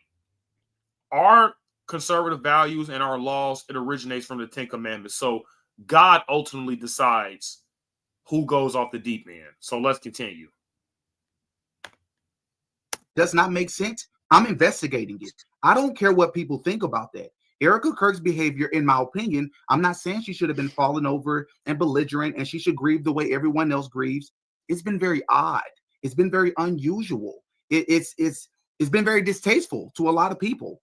And I've tried to make sense of it. I was hoping that wasn't my experience watching. That's what it was. And then when I delve into her background, it gets even creepier. Go ahead, bro. So I just want to clarify a few things before I make my statement. So I just want to point this out, guys, that the only thing that I was really just trying to make in my clip there was that I don't want us to not use facts because that's tend to what the left do. Now, I'm not saying that's what you're doing, Didi, because I know you see, you got the, the clips and things like that. So I'm pretty sure that you're investigating this pretty well. But my thing is, a lot of people don't think critically like me, you, and Jared.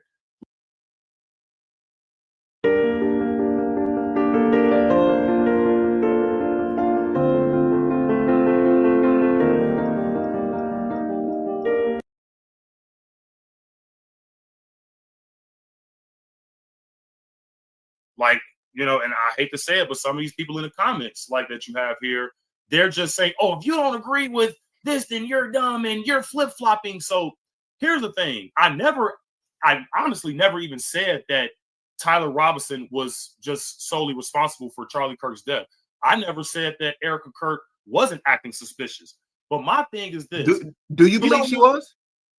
Or is? Look, and that's what I'm saying. You never even asked me that. I'm asking you now. And my answer is actually yes. If I'm being honest with you, I'm not thinking about running no fucking Turning Point USA if my husband or wife just got killed. And that's just me. That's me personally. I don't really care what nobody think about it. But that's my thing. Like, nobody's not even really letting me talk or even really like letting me say my statement. So, and my thing is this. We can say that she's acting suspicious, but is it proof?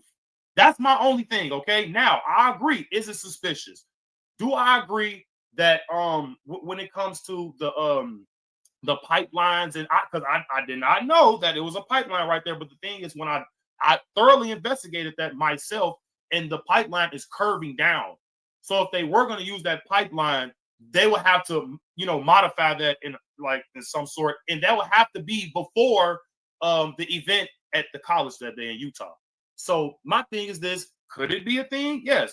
But my thing is this, ladies and gentlemen, even if it was a radical left job, the ideology and the way they think, it always is every single time it always go back to, like Didi say, them boys.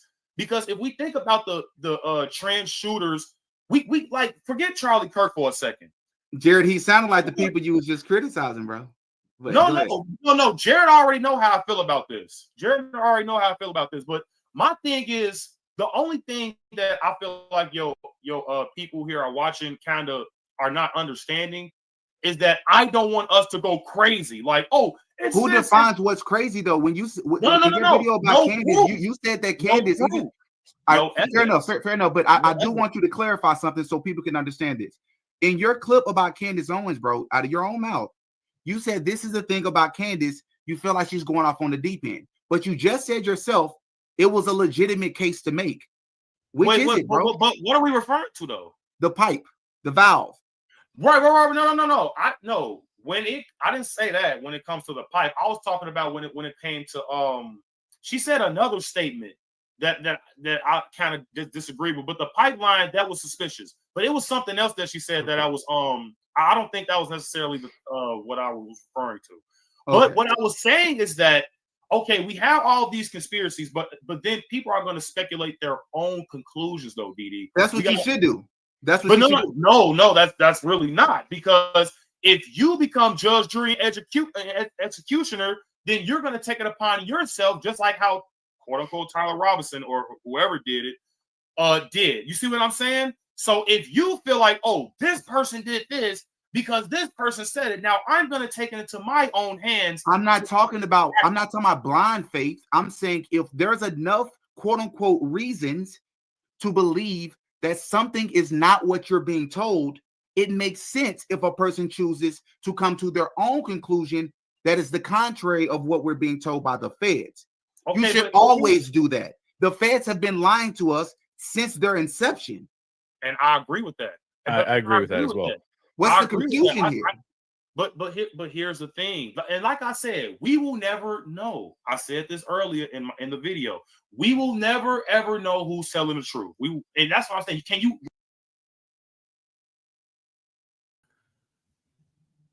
Sorry, guys. I just got to make this comment, and I'm just gonna play the video again. But that's what I'm saying when I say this isn't a debate. Like, nobody's arguing that.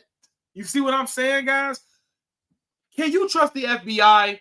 Put a 1 in the comment for yes, 2 in the comment for no. You're getting a 2 from me for sure. And we're talking 100% here. Can you fully trust the FBI 100%? No, you cannot. You can't trust nobody 100%. But my thing is this. Can you trust Candace Owens 100%? No. Come on, dude. Let's be honest here. We have to think rationally. We don't want to just sit up here and just play the blame game and say, oh, this person has something to do with it. Lock them up. This person has something to, bro, you're moving like a leftist nut job. I'm not saying Didi, but that's what people are speculating out here. That's what I'm saying. The rhetoric that he's saying, that's what people are going to make when it comes to their conclusions. They're going to say, oh, Erica Kirk is a Mossad agent. Harass her. Or this person was this. Assault him. You don't want to do that, bro. Everybody is taking this very, very emotionally when it comes to Charlie Kirk's death. We have to go off of factually based information. And I hate to admit it, Didi, my boy, I love this guy to death, but this guy is definitely a 1,000% diehard Candace Owens supporter. You can't, and that's what I'm saying. Even when it comes to Donald Trump, guys, we can't give no one all of our support, not even 99.5%. But we definitely can't give them 100% of our loyalty. Let's just be honest here, guys. And let's continue. But that's all I wanted to say when it comes to that. Really trust anybody. You see what I'm saying? And that's really what I was getting at in the beginning of the video. Like, nobody can say that Candace Owens is 100% credible. No one can say that the FBI is 100% credible. But my thing is this. If I were to choose who were to be more credible when it comes to actually getting DNA and, stuff like that, I mean, let's be honest, bro. Okay, let's say you got to solve a murder, right? And you need blood samples, you need actual proof and data to prove to get this guy locked up. Are you going to Candace Owens or are you going to go to the FBI? Brother, that's a false equivalence, bro. We're not saying that. What we're talking about is what is it? Not getting evidence, which by the way, we still don't have an autopsy, which is very odd. No police. That is odd. No ambulance. No blood. It's very odd. So what I'm telling you is people let me say this last thing. Other folks. What the feds has told us, what Candace Owens has been telling us, and we're just using her, but they replace Candace Owens with any other content creator. The point that it still holds. What the feds has told us, what a content creator has told us. If more lies has been already proven from one side, and this person has said more things that has turned out to be true, why in the world will we go with the feds? So here's my beef. Can I add something onto that? So you're talking about using Candace as a solid source, and yeah, I see you a real big Candace fan, man. Here's the thing: Candace she's been. Well, okay, let's take the photo first. So the photo that she provided that did not have a timestamp, right? We're taking her at her word as to when that photo was taken. I've researched this to the nth degree. There's no timestamp on that photo. So she said, my source said this is when that photo was taken. Then with her text message, she said, well, I'm still texting Charlie. We're still friends. And it was a small snippet talking about Lachinsky and I forget the girl's name, that were the two Jewish people that were,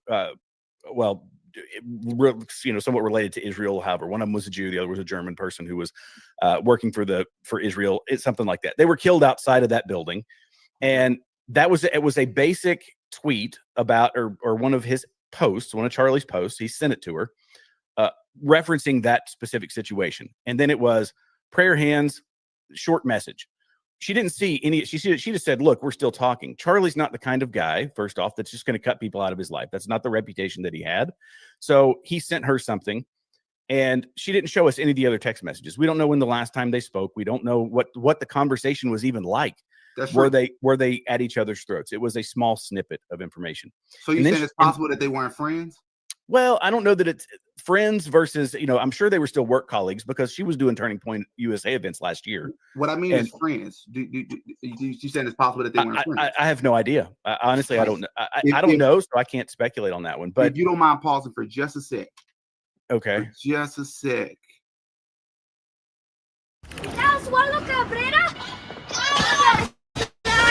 Yeah, for sure. Absolutely.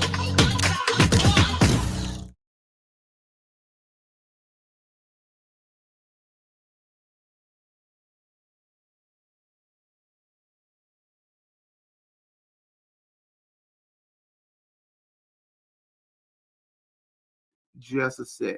There were some other texts that were shown from other people that were talking about before he lost his life. I'm still. And here is Charlie in his own words about how he was feeling. How was your relationship with Candace Owens nowadays? She's a great friend. Look, I don't agree with everything Candace says, but you know what I don't do? I don't stop being friends with people just because people morally blackmail me. I don't do that, and you shouldn't either. I have different views on things as Candace. I have different views on Israel than Candace. I have different views on a lot of geopolitics. But honestly, I traveled the country with Candace. I went to her wedding. I saw her meet her husband. I went to Israel with Candace, which is a fun story I'll tell you at some point. But what I don't like is when people demand, you must stop being friends with somebody. Whoa, whoa, whoa. That's a left-wing tactic. Don't do that. I'm not saying you do that, but other people do that. We should never resort to that. In fact, if you believe what I believe, shouldn't you want me to be friends with people that don't agree with us? Shouldn't you want me to also be a tool of influence? And so I think the world of Candace. She's a great mother. She certainly has very, very fun opinions at times. And she's a great talent. She says a lot of stuff that sometimes I don't agree with. That's what makes our relationship and our friendship interesting.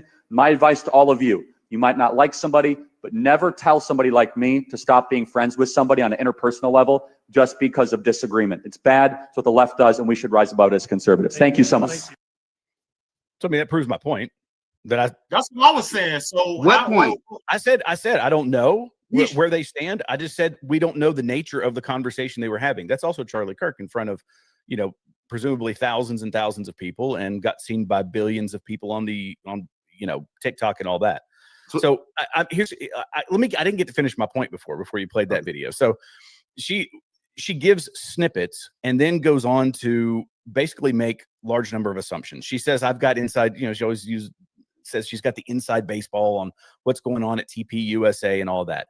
Meanwhile, she is yelling at the feds and everybody else to give us show us the receipts. And what she doesn't do is show us her receipts. So I don't know if that's because she's keeping it behind a paywall or what, but where are all these text messages from people at TPUSA that are saying that that Charlie was betrayed by TPUSA?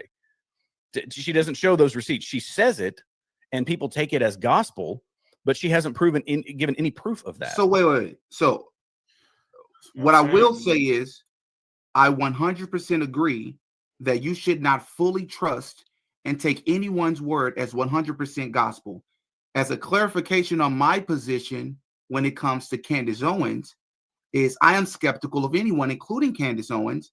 But if you're saying something and if it holds to be credible, or if you give good content and you prove what you're saying, I'm with you. If you question things, I'm with you. If you don't lead people to the slaughterhouse, so to speak, I'm with you. But I just want to make sure that we're clear here. I don't take everything Candace Owens says as gospel. I like a lot of her content. I agree with a lot of her positions. But this is what I want to clarify. Candace Owens has shown a lot of quote unquote evidence to back up her claims, specifically when it comes to this Turning Point USA. And yes, some things she has not. When she says, I have this source, she has not quote unquote proven that there is a source with every single thing that she has said. I agree. Some of it she has, including the financial status of Turning Point USA. She showed what someone sent to her from Turning Point USA, which was I guess an email that was sent out talking about some changes that they were going to be making. That is showing proof. That is an example. Now, so the text message that was shared, you're right. She only shared a snippet. That's fair. You're not going to get any pushback to me, but that's something. Let's not pretend like it's nothing. It's something. So, yes, there could be something or other text messages that could paint a more complete narrative. I'm with you on that. But you're pretending and being disingenuous as if she's going on her podcast and just railing about a bunch of stuff and never providing proof. That's just not true. No, I'm not saying never. She provides this has been, I don't watch her stuff all the time. I believe you. I can tell. Respectfully, yeah, I can tell. Yeah, I mean, I can't. I find it kind of insufferable. I'll be perfectly honest. So it's what you hear enough, but the big claims. This is kind of where I go. Is the big claims that she makes, like the underground Polish communist bee cult thing. She makes these big claims. Those make their way around the internet. And then you can go back and comb through to see if she's ever provided any proof of this, that, or the other. And with the big claims, again, it's like snippets of information and you just take my word for it. And I don't work that way. You're not going to get my trust in any way by doing that. That's why I respect, at least when you're doing stuff, Dee, you're saying, here's what I found. I found this linkage, that linkage, this linkage, that linkage, and you've got a video or you've got a piece of paper to back it up. She doesn't do that all the time because she doesn't have to. She has people that, like you say, don't take everybody's word at face value. Millions of people do, and she leverages that, I think. Candace, I'll shut up and I'll let you go to Sean. I'll just say this. Candace is not a saint. We've talked about her many times on the channel. I believe that she could be controlled opposition, but that's a different conversation, a different type of conversation. Wow. But I will say this. I think there's a chance. But I'll say this. What you just said, in my opinion, respectfully, is a almost complete misrepresentation of Candace Owens' show. One thing you give credit where it's due, the woman shows the receipts quite often on her show. Give credit where it's due. I will do that. When I don't agree with her, I'll do that too. It's called nuance. The woman gives receipts all the time. Similar to what I do on my show, she's one of the inspirations when it comes to the evidence. So it's very interesting that we fall on different ends of the spectrums when it comes to it, because that's not my view of Candace. Yeah, it's mine. So I want to ask Dee something, right? So the speculation of Tyler Robinson is that he was a trans and that he had a trans lover, and basically they didn't agree with the rhetoric that Charlie Kirk spewed. And, basically, ultimately, that's what killed Charlie Kirk. So my thing is this. I think we are directing our energy and our attention to the wrong thing, because, and maybe Jared could disagree with what I'm about to say right now, but all of this communist rhetoric, all of this LGBT, all of the, Antifa and all of this stuff, like all of this stuff originally comes from them boys. You see what I'm saying? So shouldn't we actually be blaming the rhetoric that they have basically pushed on Americans for quite some time now, even within the Black community, because they do it in the Black community all the time. And you don't see your comment section, getting mad about, Pookie and Ray Ray bragging about killing each other, just like how the left did with Charlie Kirk. You see what I'm saying? So my thing is not only that it's the rhetoric that falls from them people, well, them boys, I should say, but it's also the effect that it leaves behind, if that makes sense. So shouldn't we actually be blaming the rhetoric, or shouldn't that attention be at least put onto that at least a little bit? Like, I'm just being honest. Or do you I'm not sure I understand the question. I'm not sure I understand what you mean. So here's the thing, bro. The shooter, Tyler Robinson, right? The alleged shooter. Well, okay, the alleged shooter. He was influenced by his alleged trans lover, and the trans lover allegedly did not like Charlie Kirk and his rhetoric when it comes to, what he said. Everybody knows Charlie Kirk's views. So basically, the Tyler Robinson guy, the quote unquote shooter, basically thought that he was doing the trans lover an honor by shooting Charlie Kirk in the neck, killing him, because he felt like that would make him/her happy that he did that, right? Now, when it comes to the LGBT rhetoric within itself, first of all, have you guys ever seen Tel Aviv? Have you guys ever seen like Tel Aviv? Like, it's really gay. Okay, so they accept the LGBT a lot. Okay. Okay. So your question to me is: Do we need to? Should we be blaming the narrative that's being pushed on us? The boys for the rhetoric that they put on when it's as far as pushing the LGBT rhetoric on America. Oh, well, yeah, that's a different conversation. But no, I'm with you on that. I'm fully with you on that. But that's the thing, though. But look, that's the thing. But I don't believe that Tyler Robinson is the person that unalived Charlie Kirk, though, is what I'm telling you. I don't think the narrative that they told us about his lover, and I think all of that is BS, bro. I don't believe it. Okay, but here's the thing, though, right?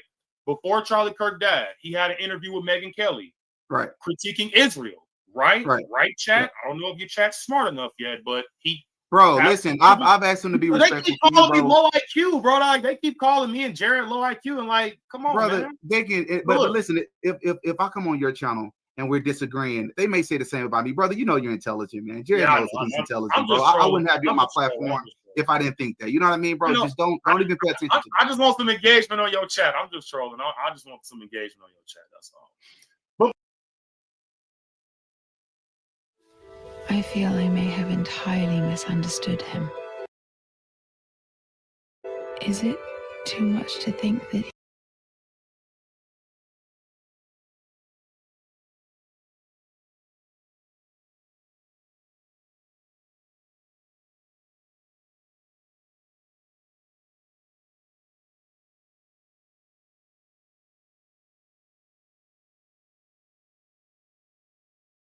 be honest here, though, right?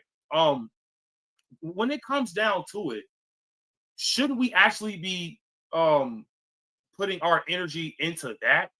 You see what I'm saying? I think we need to be figuring out what happened to Charlie Kirk. Right. That's important. Okay. And I don't think what they told us is the truth. I don't even think it's remotely true. I think Tyler Robinson had very, very little to nothing to do with this. But here's the thing, though. Okay, so let me repeat when it goes back to Megyn Kelly and Charlie Kirk's interview. And he didn't just do this with Megyn Kelly. He did this with a lot of people as well. So a lot of people were speculating after Charlie Kirk was critiquing Israel and things like that. Then I'm assume that they made their decision to clip Charlie Kirk, and then he got an offer from Israel, I believe, to give them $150 million allegedly. $150 million to Turning Point USA, and I believe that Benjamin Netanyahu, he offered him a trip to Israel, Tel Aviv, and he declined. So we know all of this stuff, okay? And like I said, and look, don't get me wrong. That's why I said I'm not throwing out that Israel has something to do with this off of the table, because in the back of my head, I'm gonna always assume that it's gonna lead back to them in some shape, way, or form, like the Jewish oligarchy and the Jewish lobby. They're always around, and they're always within some other lobbyists. But my thing is this: we have to see, and we have to understand the words that Charlie Kirk was saying, and how he was, basically a lot of people saying that he had the awakening before he got shot. So do we also blame them boys for Charlie Kirk switching his mind up? Do we? But that's what I'm saying. Like, a lot of people are like all over the place. You see what I'm saying? Because that honestly was the biggest one, that he was critiquing Israel at the end. And I'm gonna assume that Bibi Netanyahu was trying to switch his, views on that by paying him out $150 million to push more pro-Israel rhetoric, and he declined that. Okay. I hope you with me, right? Because I don't want people acting like I'm following you, bro. All of this, right? I agree, but I'm trying to get to your they saying I'm all over the place. I don't know how, but okay. But a lot of people, that was actually the number one speculation. So I don't even know where the hell Erica Kirk came from. You feel what I'm saying? Like, people saying, "Oh, now Erica Kirk is that and the third." I thought that it was mainly Charlie Kirk critiquing Israel, and him getting the money, him having the altercation at the Hampton Hotel, stuff like that. So that's where my head is. Now, when we get to like talking about people's wives and shit like that, me personally, I can't get behind that. You see what I'm saying? Because I'm so confused, bro. You went from saying you don't know where Erica Kirk came from, you believe her behavior is suspicious, to now you're saying you're not with us. But here's the thing, though. What? We have to at least respect her being a wife, though, bro. We can get into Erica Kirk, but do we got to do it right now? You see what I'm saying? Like, while she just lost her husband? Yes. If your behavior is suspicious right now, we talk about it right now. There's a respectful way to do it. If you're saying nothing but facts about the person. Okay, that's fair. So let's say, okay, God forbid, are you married? No, not yet. Okay, now let me stop bro right there. And see, that's where I just fully disagree with him on that. Because for you to not respect a widow that just lost her husband, that's just the utmost disrespect. I don't care what the hell she's a part of, and especially if it's something that you can't even prove. Now, I can see if she was someone that actually got ties to murdering her husband, and if you can prove that, then okay. But if you can't prove that, and if y'all are just hassling her, then that's just absolutely ridiculous to me. So I just found that really, really disrespectful. Now, if we can stick to the facts, yeah, that'll be cool when it comes to the autopsy and stuff disappearing. Yes, I agree that's fishy. But that's something that the FBI need to be questioned on. So let's continue. Let's say you're married, and if something happened to me and my wife was behaving the same way, I would want people to question her. I would want people to be suspicious of her. But no. Here's the thing, though, bro. We're actually flip-flopping that. Let's say she dies and you're alive, right? And you take over your wife's business because you don't trust nobody else with it. Right. Are people gonna assume you murdered her just for her business and you killed her and this, that, and the third? Like, that's basically the logic that people are saying, not you necessarily, but some people in the chat here. No, bro, listen. In your said scenario, your hypothetical situation, if I have the same background as Erica Kirk, if I have the same behaviors as Erica Kirk, you need to question me. You need to encourage an investigation into me, because there's a strong chance that maybe I'm faking. Look into it. If there's nothing there, move on. Okay, but here's the thing, though. An accusation sans the evidence. That's it. It's like it's an accusation I agree. minus evidence. And it's you can make the linkages. I got it. You've made the linkages of her past and those sorts of things. But it's an assumption that you are saying. Again, it goes back to how people grieve, how a strong woman, I'm married to one, how they respond in difficult situations. And you're saying it's not enough for me. It's just not enough for me. It's too weird. It's too weird. And I don't look. That to me is. That's low key leftist, bro. It's a little disrespectful. First off, hey Jared, I just want to say real fast. Yeah, man. Deshaun said that's low key leftist. You want to know what's so odd about his statement? He literally agrees with me. He said her. No, I didn't say that. I'm talking about no, not you, Jared. Oh no. As far as no. My thing is this: as far as not having proof, I agree with Jared on that. When it comes to the speculation and the conspiracies, yes, it is weird, which I agree with you on that. Jared's point was that her behavior, pointing out her behavior not being enough, he doesn't agree with it. You said that's a leftist behavior. I agree with that. No. My thing is, I agree with that. It's weird, but do I agree that she has something to do with it? No. That's not what Jared was saying, bro. That's not his point. Yeah, I was saying that. I was saying that Dee Dee's making the accusation that she didn't respond in a way that he thinks she should respond. But that's my point exactly. Right. And so that's my thing. So why you think she's reacting a certain way? Because let's be honest. What are you speculating? Like she didn't care, she didn't love her husband, she was just taking over Turning Point. What's the speculation here? Bro, you are really confusing. I swear I'm not gaslighting, bro. It's really, I don't think you're gaslighting. No, I think what he's getting at. That's what I'm not understanding. I can understand why you literally agree with my point. Okay, no. Listen. Can I say something, Deshaun? I can understand why people say that Charlie Kirk got shot because he was critiquing Israel within the end. But I don't understand you saying, "Oh, Erica Kirk has weird behavior," which I agree with. She does have weird behavior, but does that necessarily mean that she, has something to do or is connected with Charlie Kirk's death? And if nobody said that, though, bro. What are you implying then, though? So you bring that up to bring up what? I think. Can I clarify this? Let me clarify. I see what he's saying. He's saying that because what's the end state? Here. Hold on, Jared. Let me say this because you looked confused when I asked you that. And my thing is, you're the one that's saying that it's suspicious, which I agree with. But you have to explain, how does this connect with Charlie Kirk's death? If you're saying that her actions is weird, okay, I agree, but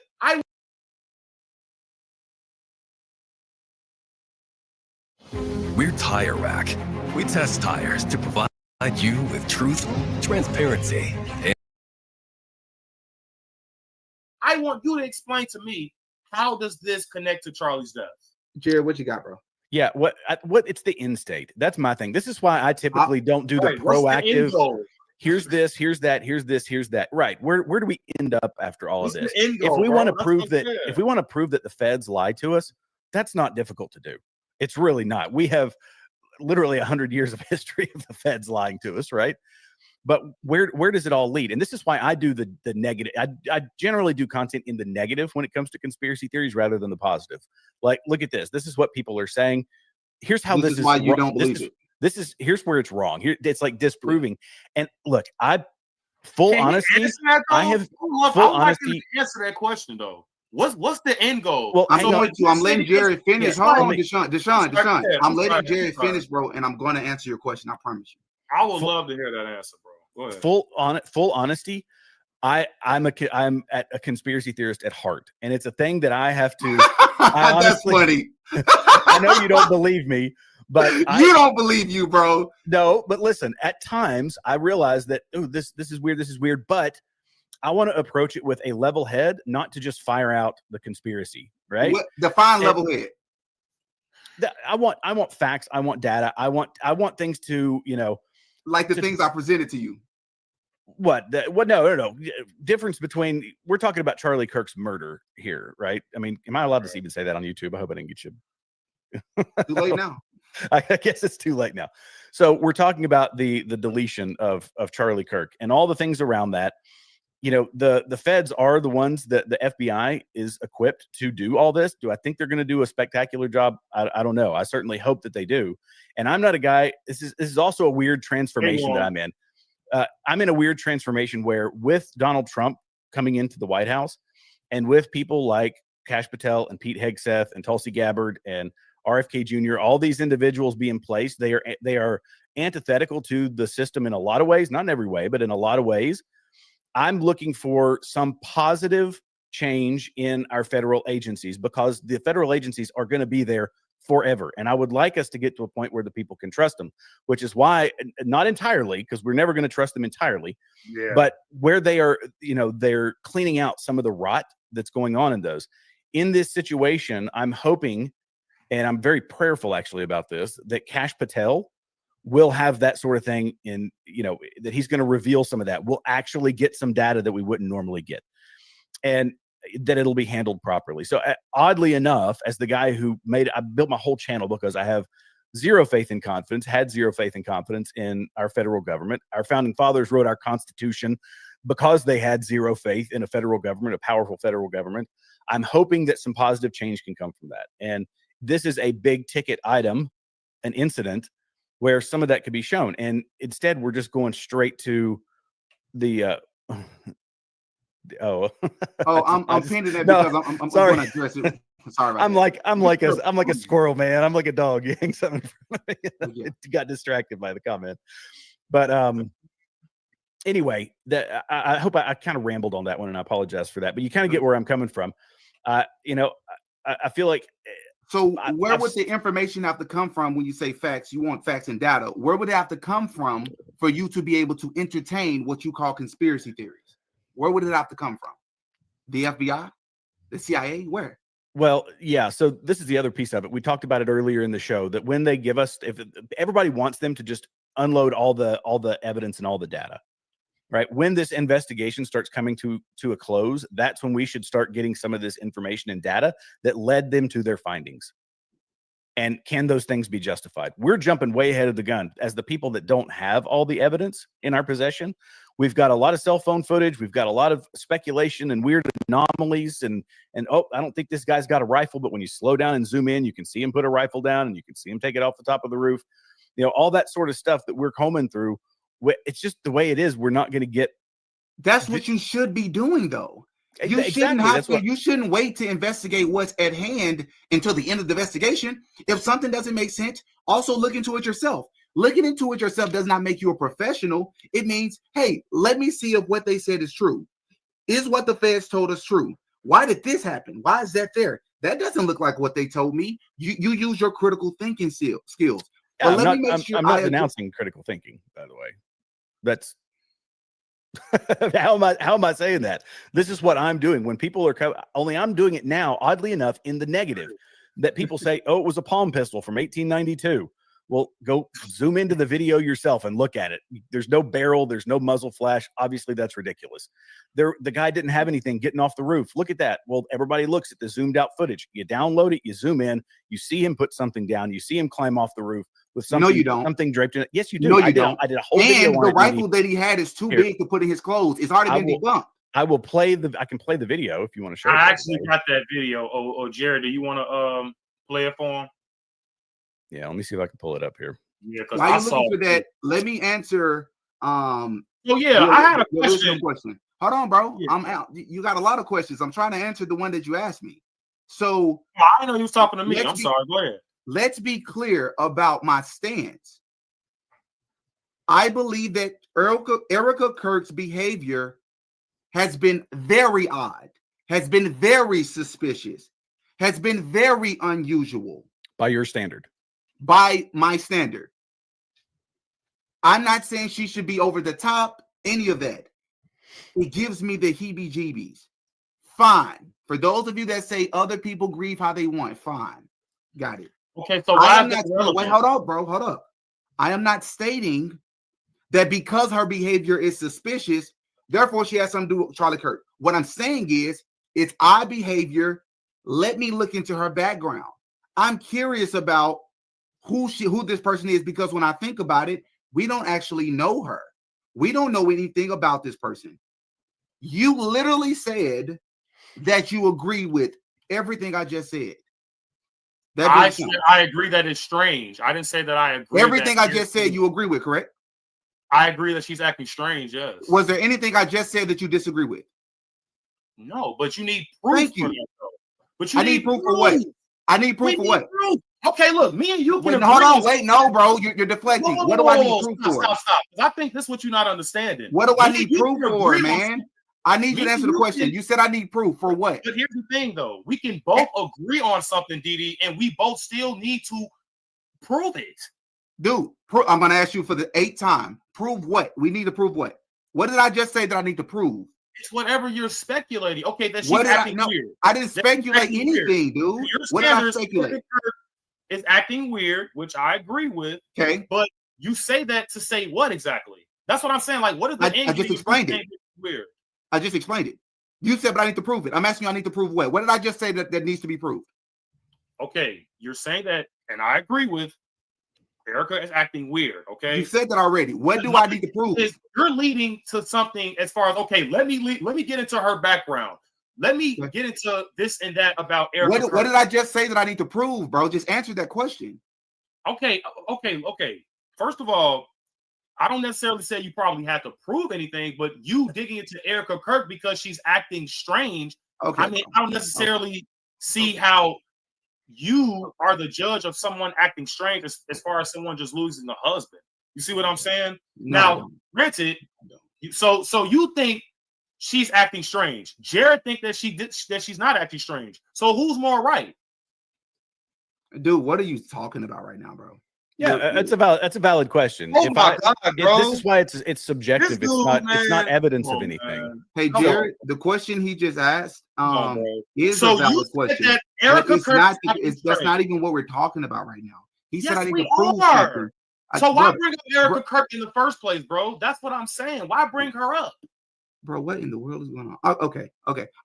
This is actually losing track of your own conversation, bro. Like we're talking about Erica Kirk right now. My thing we've been on here for almost 2 hours. I guess the last thing you me show this video? Yeah, absolutely. Here, let me pull it. I'd love to see it. So you said that Erica Kirk is acting strange. I agreed. So let's see. Let me see if I can line it up in my frame here. You might have to give them full screen too. Well, okay. So, sorry, it's branded with my stuff. I apologize, Dee. Hold on one sec. Let me see if I can give you full screen. How do I do that? Y'all know I'm new to this. Just click on his box. I believe just expand it. Yeah, you should be able to see it from there. I mean, I know it's going to be small for other folks. Okay. But okay, so this is him. This is the first piece of it. Let me see if I can do this. Scrub it. Oh my God, bro! Your chat is so retarded. Right here. So you see this? Now, you know how these cameras work, Dee. I don't know if you're in the videography world. That's what I've been doing for the past 12, 13 years since I left active duty. Okay. So these cameras, they do skip frames, and it's to save space and all that. So they were 1080p cameras, but you never get a perfectly good 24 frames a second or 30 frames a second. Okay. So what they've given us, and it's also been processed, that is a frustration of mine that they gave us, not the best of the best, but you can see him put it down here, right? Mm-hmm. So it's a skip frame. It's obviously something wrapped in a towel. And then no. Hold on. Let's pause. Yeah. He's got the backpack on. We have I'm with you. I'm following you. We do not know if it's something wrapped in the towel. We see something in his hand. Oh, here we go. What? So it's picked up. Why would he be carrying it? Picked up again and brought down to his side. It is. See what I'm saying? Okay, I'm following you. Not his backpack. Obviously, he's still wearing the backpack. Okay. And then when he jumps, let me see if I can move this down. As he jumps, he picks it back up again. Mm-hmm. Yeah. And he's walking away with it. And I watch this consistently too. And then you see it again. It might take me a minute to find the frame because it skips around on me here. Where'd it go? Oh, I've already lost him. Dadgummit. So grainy footage. I think you did a great job though, Jared. Proving that he did have something with him for sure. I already knew that he had something in his hand. The question that a lot of people have is: one, is it a rifle? Two, is it possible for this rifle to be able to fit inside of his pants? And is it possible for him to be walking with it? The picture that we have of this character, or this supposed character, Tyler Robinson, when he's on the stairwell with the American Eagle shirt, there's literally nothing in his pants, bro. Yeah, and this is the other thing. While this event is crowded, that's strange, because that don't even look like him, if I'm being honest. A reasonable explanation. I agree. It don't even look like him. It don't even look like Tyler Robinson. A reasonable explanation is that, knowing this event was going to have thousands and thousands of people, that it was positioned there beforehand at some point in time. That's hence the reason for the black towel, that it's laid up there. You know, we haven't seen footage of that. Wait, well, so are you arguing that the rifle was already on the roof? I'm giving, this is, again, we're throwing out assumptions, so I'll make an assumption that could potentially. Who's throwing out assumptions? I'm throwing out an assumption here. This is what we've been doing. We're throwing out assumptions, right? When did I throw out an assumption? No, when we talk about, well, Erica Kirk looks really strange. That's an assumption. That's not an assumption. That's not an assumption. It absolutely is. You're assuming that she's not responding the right way. That's not so. That statement don't. I'm assuming she's not responding to the. Let me tell you. Hang on. We're finding there's information gaps, and are there reasonable explanations for these things? Yeah. And you say that, well, okay, we saw the video of him in the stairwell and he's not got a rifle. Yeah. Got it. Could he have put the rifle together on the roof? I don't see how. I don't think he could have. Right. So was this rifle already up there? They're making an assumption that it was it disassembled and put up there at a previous time? These are all things that would be reasonable explanations, and that I'm hoping come out of the investigation. But if that turned out to be true, though, Jared, that would contradict what they've already told us. What they've already told us was the Utah governor has already issued a statement. They said that he walked with the rifle in his pants leg. That has been debunked. He never had a rifle with him, because he was the person that they showed on the Ring camera. You remember that? Mm-hmm. That person was, if you look at the extended clip, he's actually walking. That person is walking with the woman. That wasn't Tyler Robinson. And even if it was, he didn't have a rifle. You can't walk with that rifle in your pants. Right. It's impossible. Right. And this is the other piece of it, that we are, just like we said with the 30-06, everybody's assuming that it's a 30-06 because of one unofficial report, not part of the official. The official report has, people have run with it, that they found the bullet. This is what they've said, that they found the bullet inside of his skin. I don't buy the Superman narrative, which is, the Man of Steel. It doesn't make sense. If it was a 30-06, then that obviously is not going to be the type of injury he's going to have.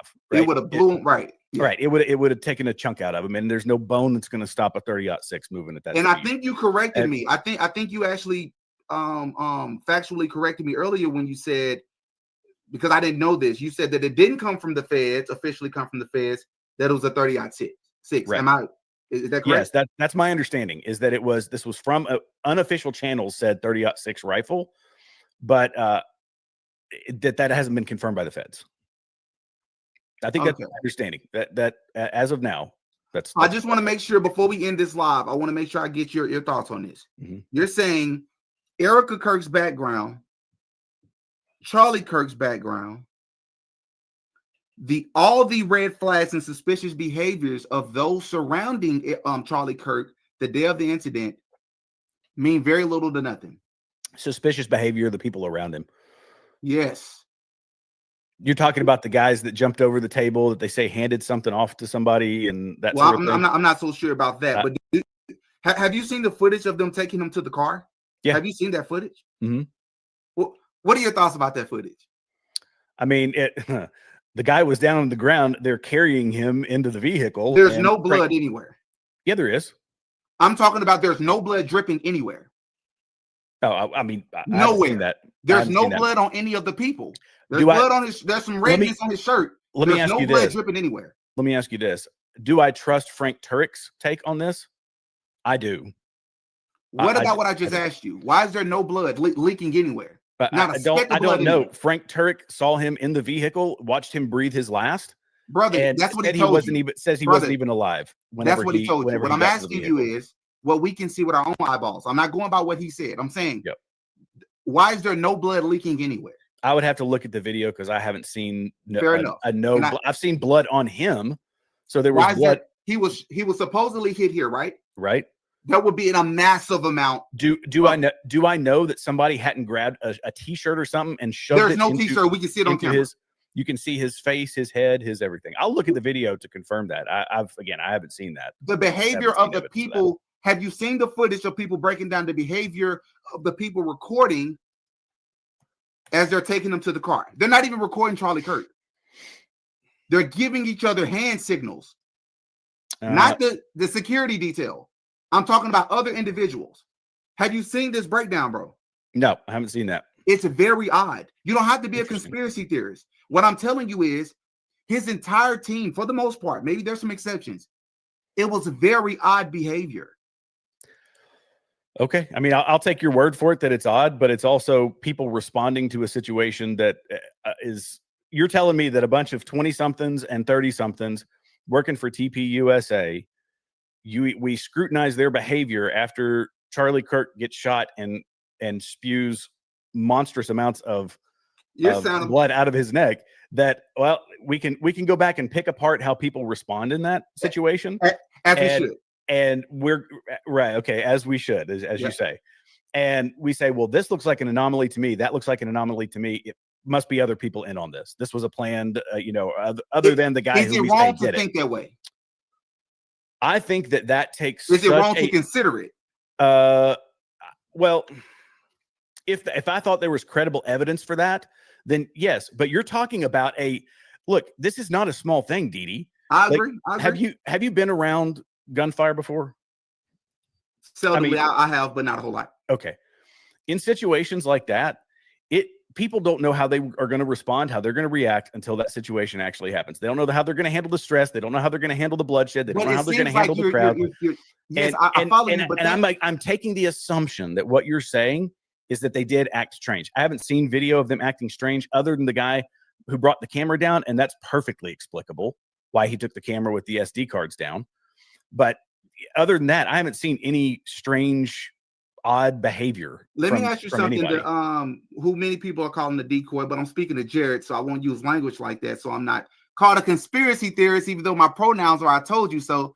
That's why I pinned that comment. I typically say I'm a conspiracy theorist. My pronouns are "I told you so." Let me ask you something. The first gentleman. With Ruggable washable rugs, you can let your true colors in. Just live, wash, repeat. Who said, "I did it, kill me now." Mm-hmm. The older gentleman. Hands fell down. Why would he do that? Before you answer, he's the same guy who's tied to two other situations, both 9/11, and he was tied to, I believe, the Oklahoma City bombing. Yeah. He was at both instances. Why would he jump up and say, "I did it, kill me now"? Jared's gonna hit me with that. I don't know, bro. I think you're coming at this like a debate, bro. Like, we don't necessarily, and I think that's where the confusion honestly is going. I don't really necessarily think that this is a debate, bro. I think you're coming at this like a debate.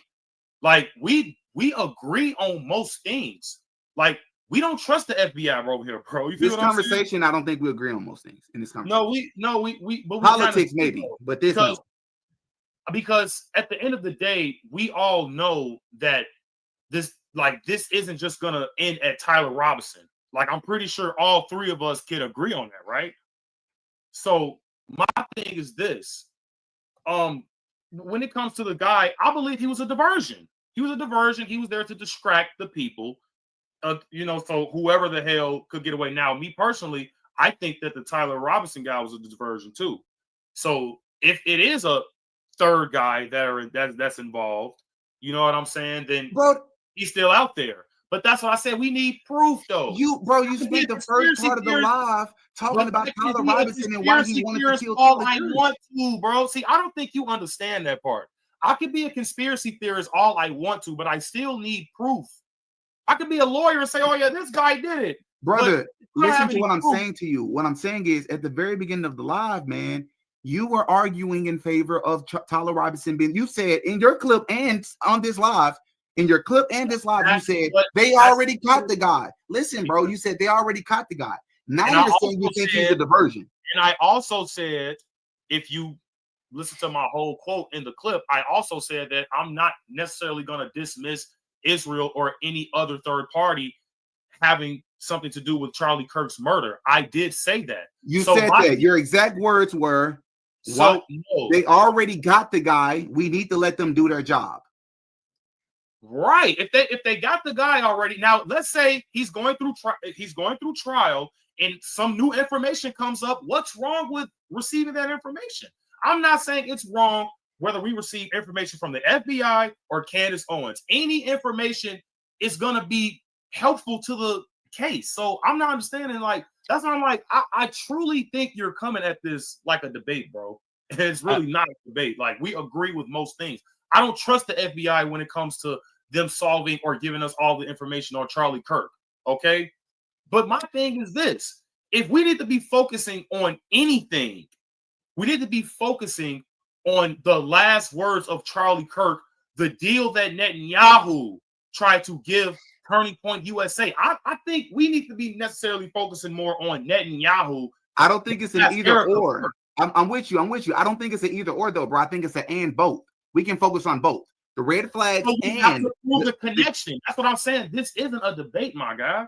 You see what I'm saying? If Erica Kirk is connected with Bibi Netanyahu or something like that when it comes to Turning Point USA, her taking over fairly, shortly, which I find that to be suspicious. But like I said, and I'm gonna say this again, I just think this is kind of like confusing on your end.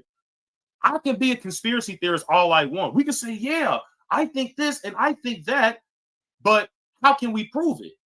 If we can't prove it, then the claim is moot, if that makes sense. No, it doesn't. Jared, what you got? Yeah, I was just going to say that, this happens, and anytime there's a big incident, we do this. It's, I guess our nature is as internet people. We start going back, and when we find any linkage, any and all linkages that could potentially lead to something, right? It's building that story and trying to figure out those things. That's what you're doing.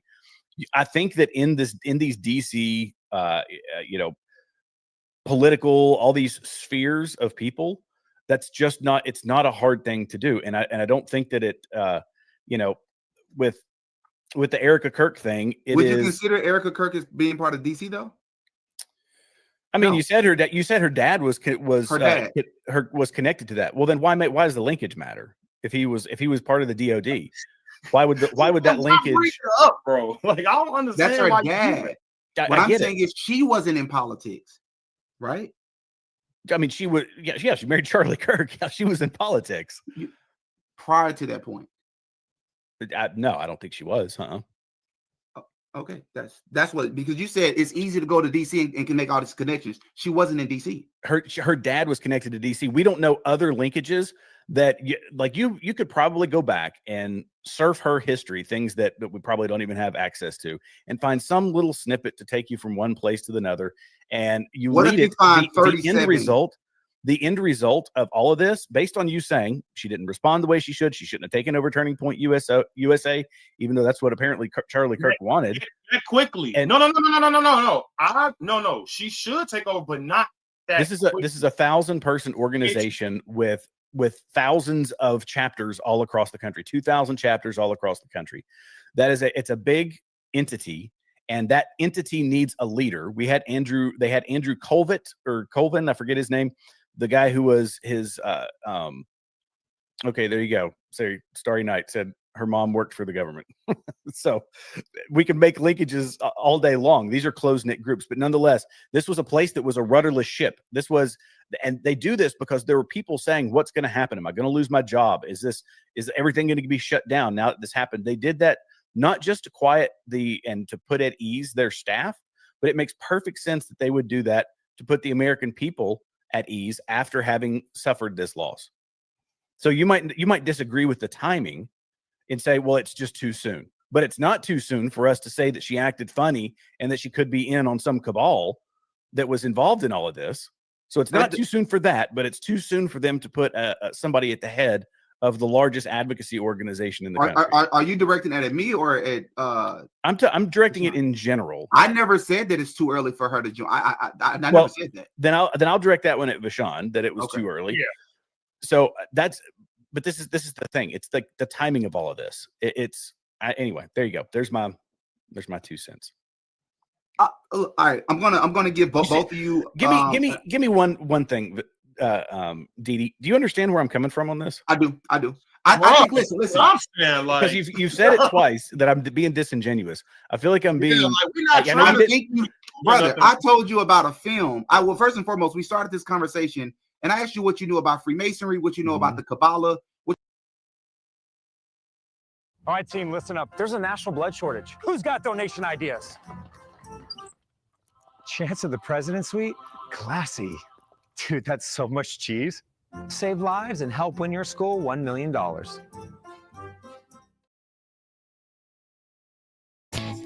We are Yarders.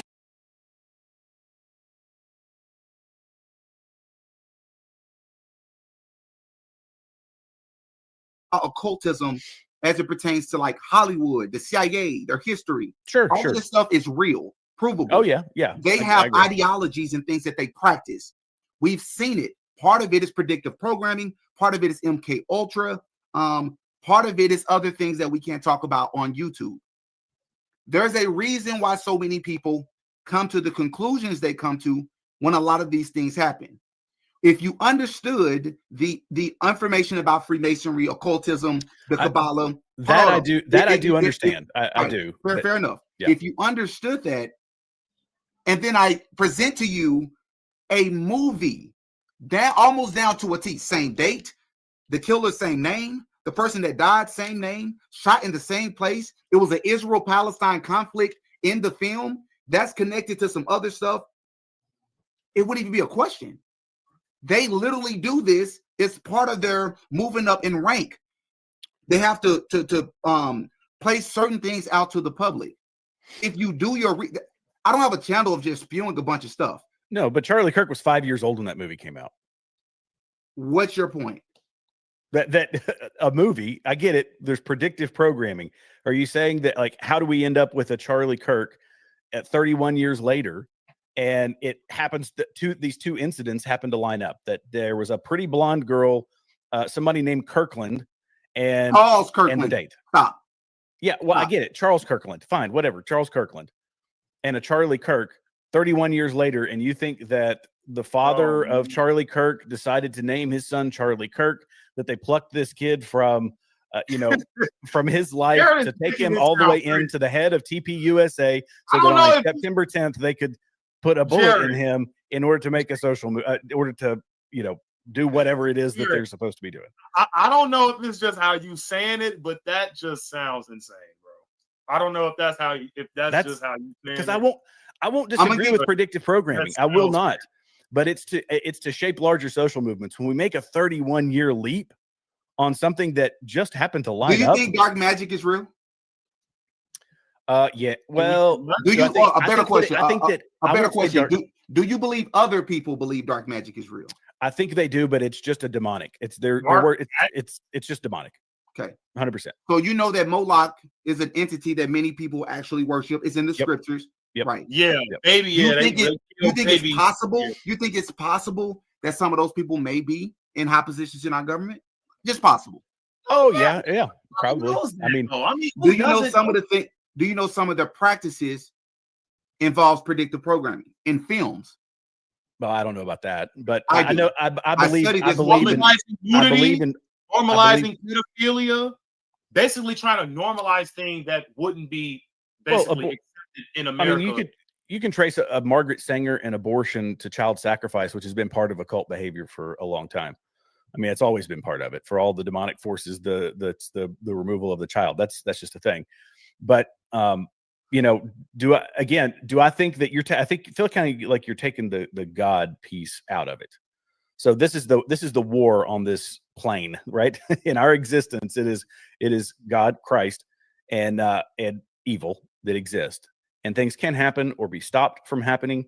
Evil practices will go on. God will everything that happens on this earth, God allows to happen. Yep. Period. Right. So do I think that witches, the ones that cast the spell on Charlie Kirk in I don't know if you heard about this in Jezebel, Jezebel magazine. The name of the place was Jezebel, which is the same name of the storm in the film Snake Eyes. Right. So the Jezebel magazine is somebody went on Etsy and yeah, got it. They cast spells and all that stuff. So do I think that played a role in this? I don't know. I don't think so. I think it's a fallen world. It's an evil world. I do. I agree with you there. Here's the last question, so I can give both of you your closing statement, so we can hop off here. Yep. I do want to ask this question first.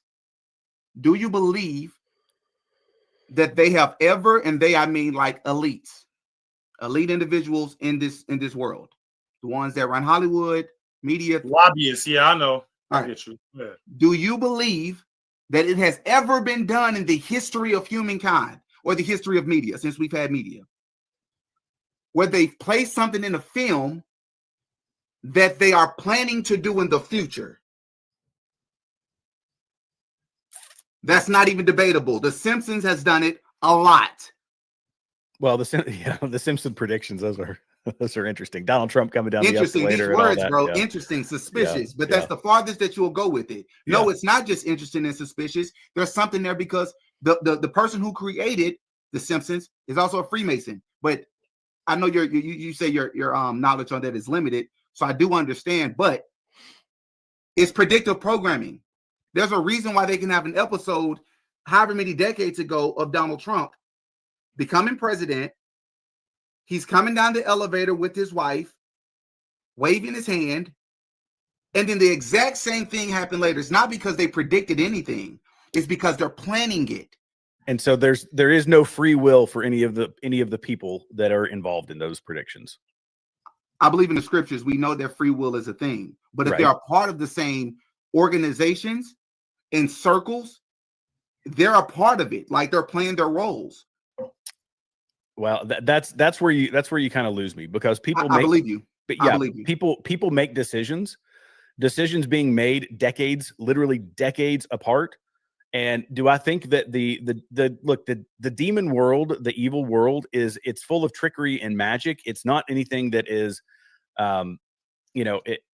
basically they try to mimic God with deceptions and evils. So we probably agree on that. Yeah. But do I think you would have to line up free will by so many people in so many ways to try to draw these same linkages, that you're essentially doing away with what makes us human, as God told us we have free will. Oh boy. So that's the thing. You're saying that anybody and everybody, the whole world it's just a playwright being what we perceive and what's happening in media and all that stuff. It's just another script in Hollywood being written by the devil. Yes, and that's in the scriptures. Okay, well, that's literally in the scriptures. That isn't that he exists to divide and sow seeds of chaos and division. But this is the thing. The dichotomy of that is that we have the free will. We have the option to choose good. We have the option to choose evil, and we're making those decisions along the way. And you were saying that the evil forces have the ability to predict the future, and that's not true. Do you believe that presidents are elected? Yeah. Okay. What's your opinion on just real quick? I know I said one last question, but this is reminding me of something, because I've watched Deshaun's show quite a few times, but I don't know if I've ever caught your opinion on this. Donald Trump's relationship with Bibi Netanyahu in that one country. What's your opinion on how he's been handling it and the backlash that he's received because of it? Because we talk about free will and all of that. Sure.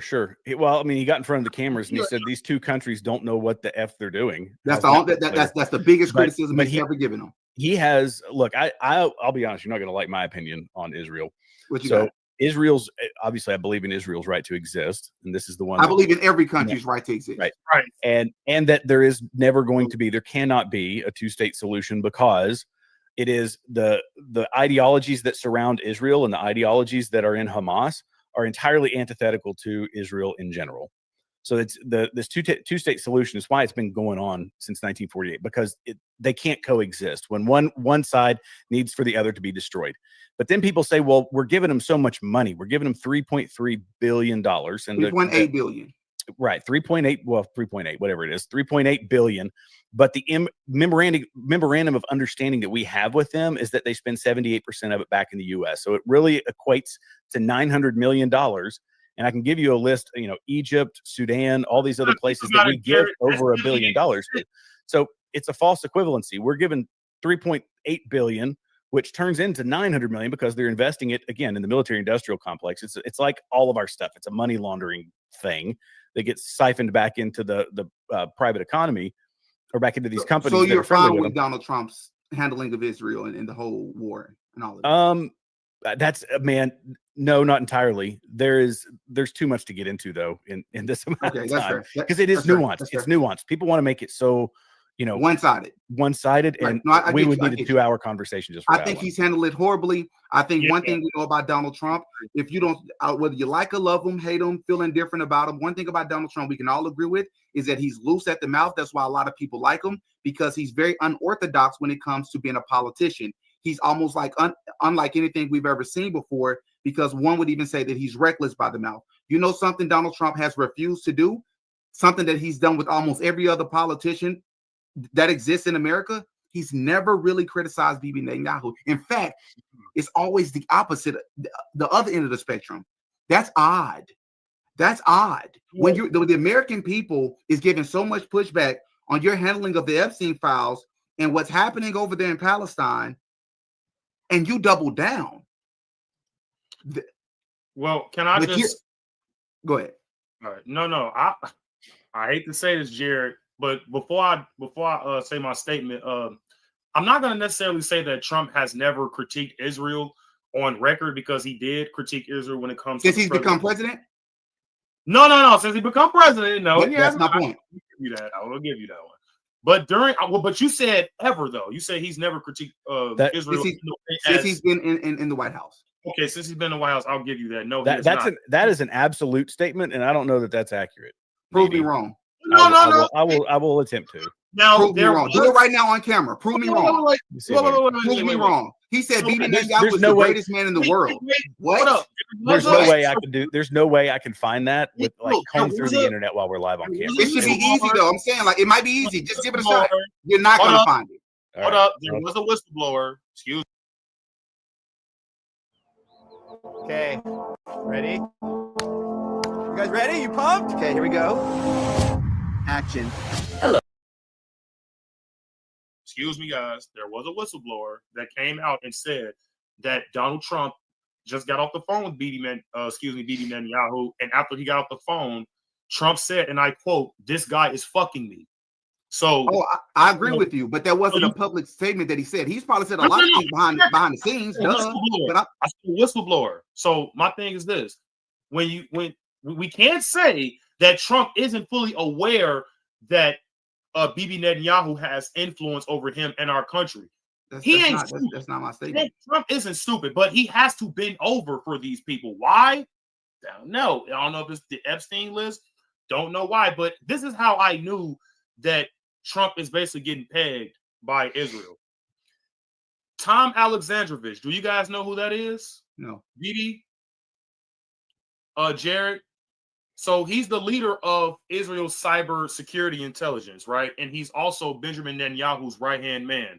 And this is for your low IQ viewers here as well. Bro, stop, man. Stop. I'm trolling. I'm just trolling. But I'm just joking, guys. I love y'all. But Tom Alexandrovich is actually Benjamin Netanyahu's right-hand man, right? And he was caught in a sex sting operation in Las Vegas. Have you heard of that? And he was caught with 7 other guys. Okay. And after he got caught, he was actually taken to Washington, and the Trump administration actually questioned Tom. And not even 48 hours later, he was released back into Israel. And this guy was actually I remember that. This guy was actually caught soliciting children, and it was under a blackmail operation, which is fairly, consistent with what Israel always does, and that ties to what's that guy named Epstein as well. Is that basically he was working with the CIA because him and Ghislaine Maxwell were alleged Mossad agents, and they were working on a blackmail operation to basically blackmail our most popular and powerful people here in the Western Hemisphere. So my thing is this, ladies and gentlemen, Trump has definitely let me down when it comes to putting America first. And not even just with Israel, it's with the 600,000 Chinese kids that he's just accepted as far as taking them into all of our Ivy League schools. You could have given those spots to American kids who actually bust their ass. You see what I'm saying? Who's actually born here and raised here in America. And it's just not really feeling like, honestly, this isn't what I voted for at all when it comes to America First. Now, granted, he is doing a fairly good job when it comes to the border. Over 90% of border crossings has stopped. So wait, you don't think he's doing good on the border? Well, you know what? Hold up. I'll give you this. I would say it's not even remotely close to what he advertised. No, you're right. You're right. That's what I was about to say. I would say that he should be getting them out way more because it's looking like Obama is going to be doing better than him on that end. But here's the thing, though. Even if he is getting the illegal migrants out, right? I don't necessarily agree with him getting out the illegal migrants and putting in other people like Asians, Indians. Well, that's kind of the same thing, but Chinese and Indians and other people from other countries and just replacing those illegal migrants with those people. You see what I'm saying? Yeah. Donald Trump is paid off, bought and paid for, like most, if not all, of the presidents. You're not making it to the White House to do what you want. You're going to do like everybody else when you have sponsors and funders. What's her name? Miriam Adelson? Miriam Adelson. Yeah. When she gives you that amount of money, she's probably going to have some influence. But listen, like Jared said, we can maybe go live again and talk about this. I'm with it. I promise you I'm with it. I'll have you all on again. I enjoyed this conversation, but I really do need to go. Hold on. I gotta ask Jared this. I'm so sorry. So Jared, I'm not about to kick you off. I'm about to give both of y'all 2 minutes to give your closing statement. So Jared, you gotta admit when it comes to JD Vance and Palantir, bro, you gotta admit that is a little sus. Even when it comes to the connection with JD It's Vance, a lot of sus, bro. It's a lot of sus. I know it's a lot of sus, but I'm asking Jared. I know me and you on the same page. That's why I'm like, Jared talking about critical thinking. Deshaun about to ask you a really good question, and I'm curious to hear your answer. You're gonna shoot it down like all the other overwhelming stuff about the Charlie Kirk incident. It means nothing. No, It's not that big of a deal. I just try not to sensationalize that much. That's my style, Didi. I'm sorry. It's just my style. I'm even trying to get Jared on that as well. You are two sensational guys. I'm not a sensationalist. That's not my style. Here's the thing. JD Vance came out of nowhere, and we know that JD Vance does have connections with Elon Musk. Peter Thiel, Palantir, all that. Yeah, I got it. Well, do I think that there's public-private partnerships and that there is nefarious stuff going on behind the scenes with big companies? 100%. Do I think that intel agencies are corrupted and still have cells that are operating, devoid of any accountability behind the scenes? 100%. How upset are you about that? I'm very upset about it. I'm very upset about it. I'm very upset about it. How am I upset about that? How do you display that frustration? If I see something, I typically call it out if I've got some proof for it, but I generally just rail about it and say, we know that this is happening behind the scenes. And let people know that because most of the stuff that I focus on, politics of the day, what's going on in the world. And do I think that there are, we kind of accept that there are deep-seated, I guess, rot is what I always call it, in things like the FBI and the NSA and the CIA, Mossad. Yeah, people, when I talk about, good, when I talk positivly about Israel, everybody says that I'm dancing for the Israelis and all that, even though I acknowledge that they are. Come on, man. Don't do that.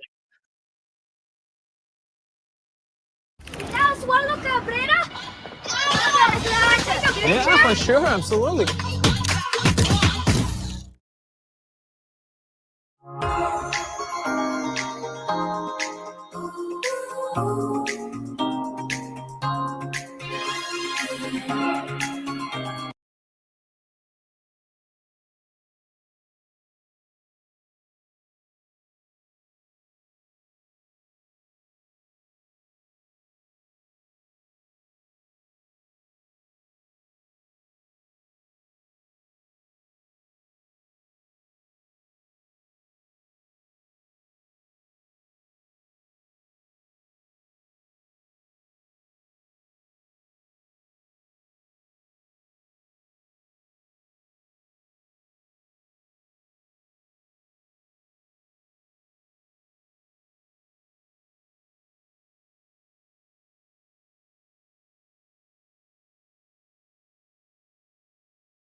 I acknowledge that they are a corrupt intel agency, just like the CIA, just like the.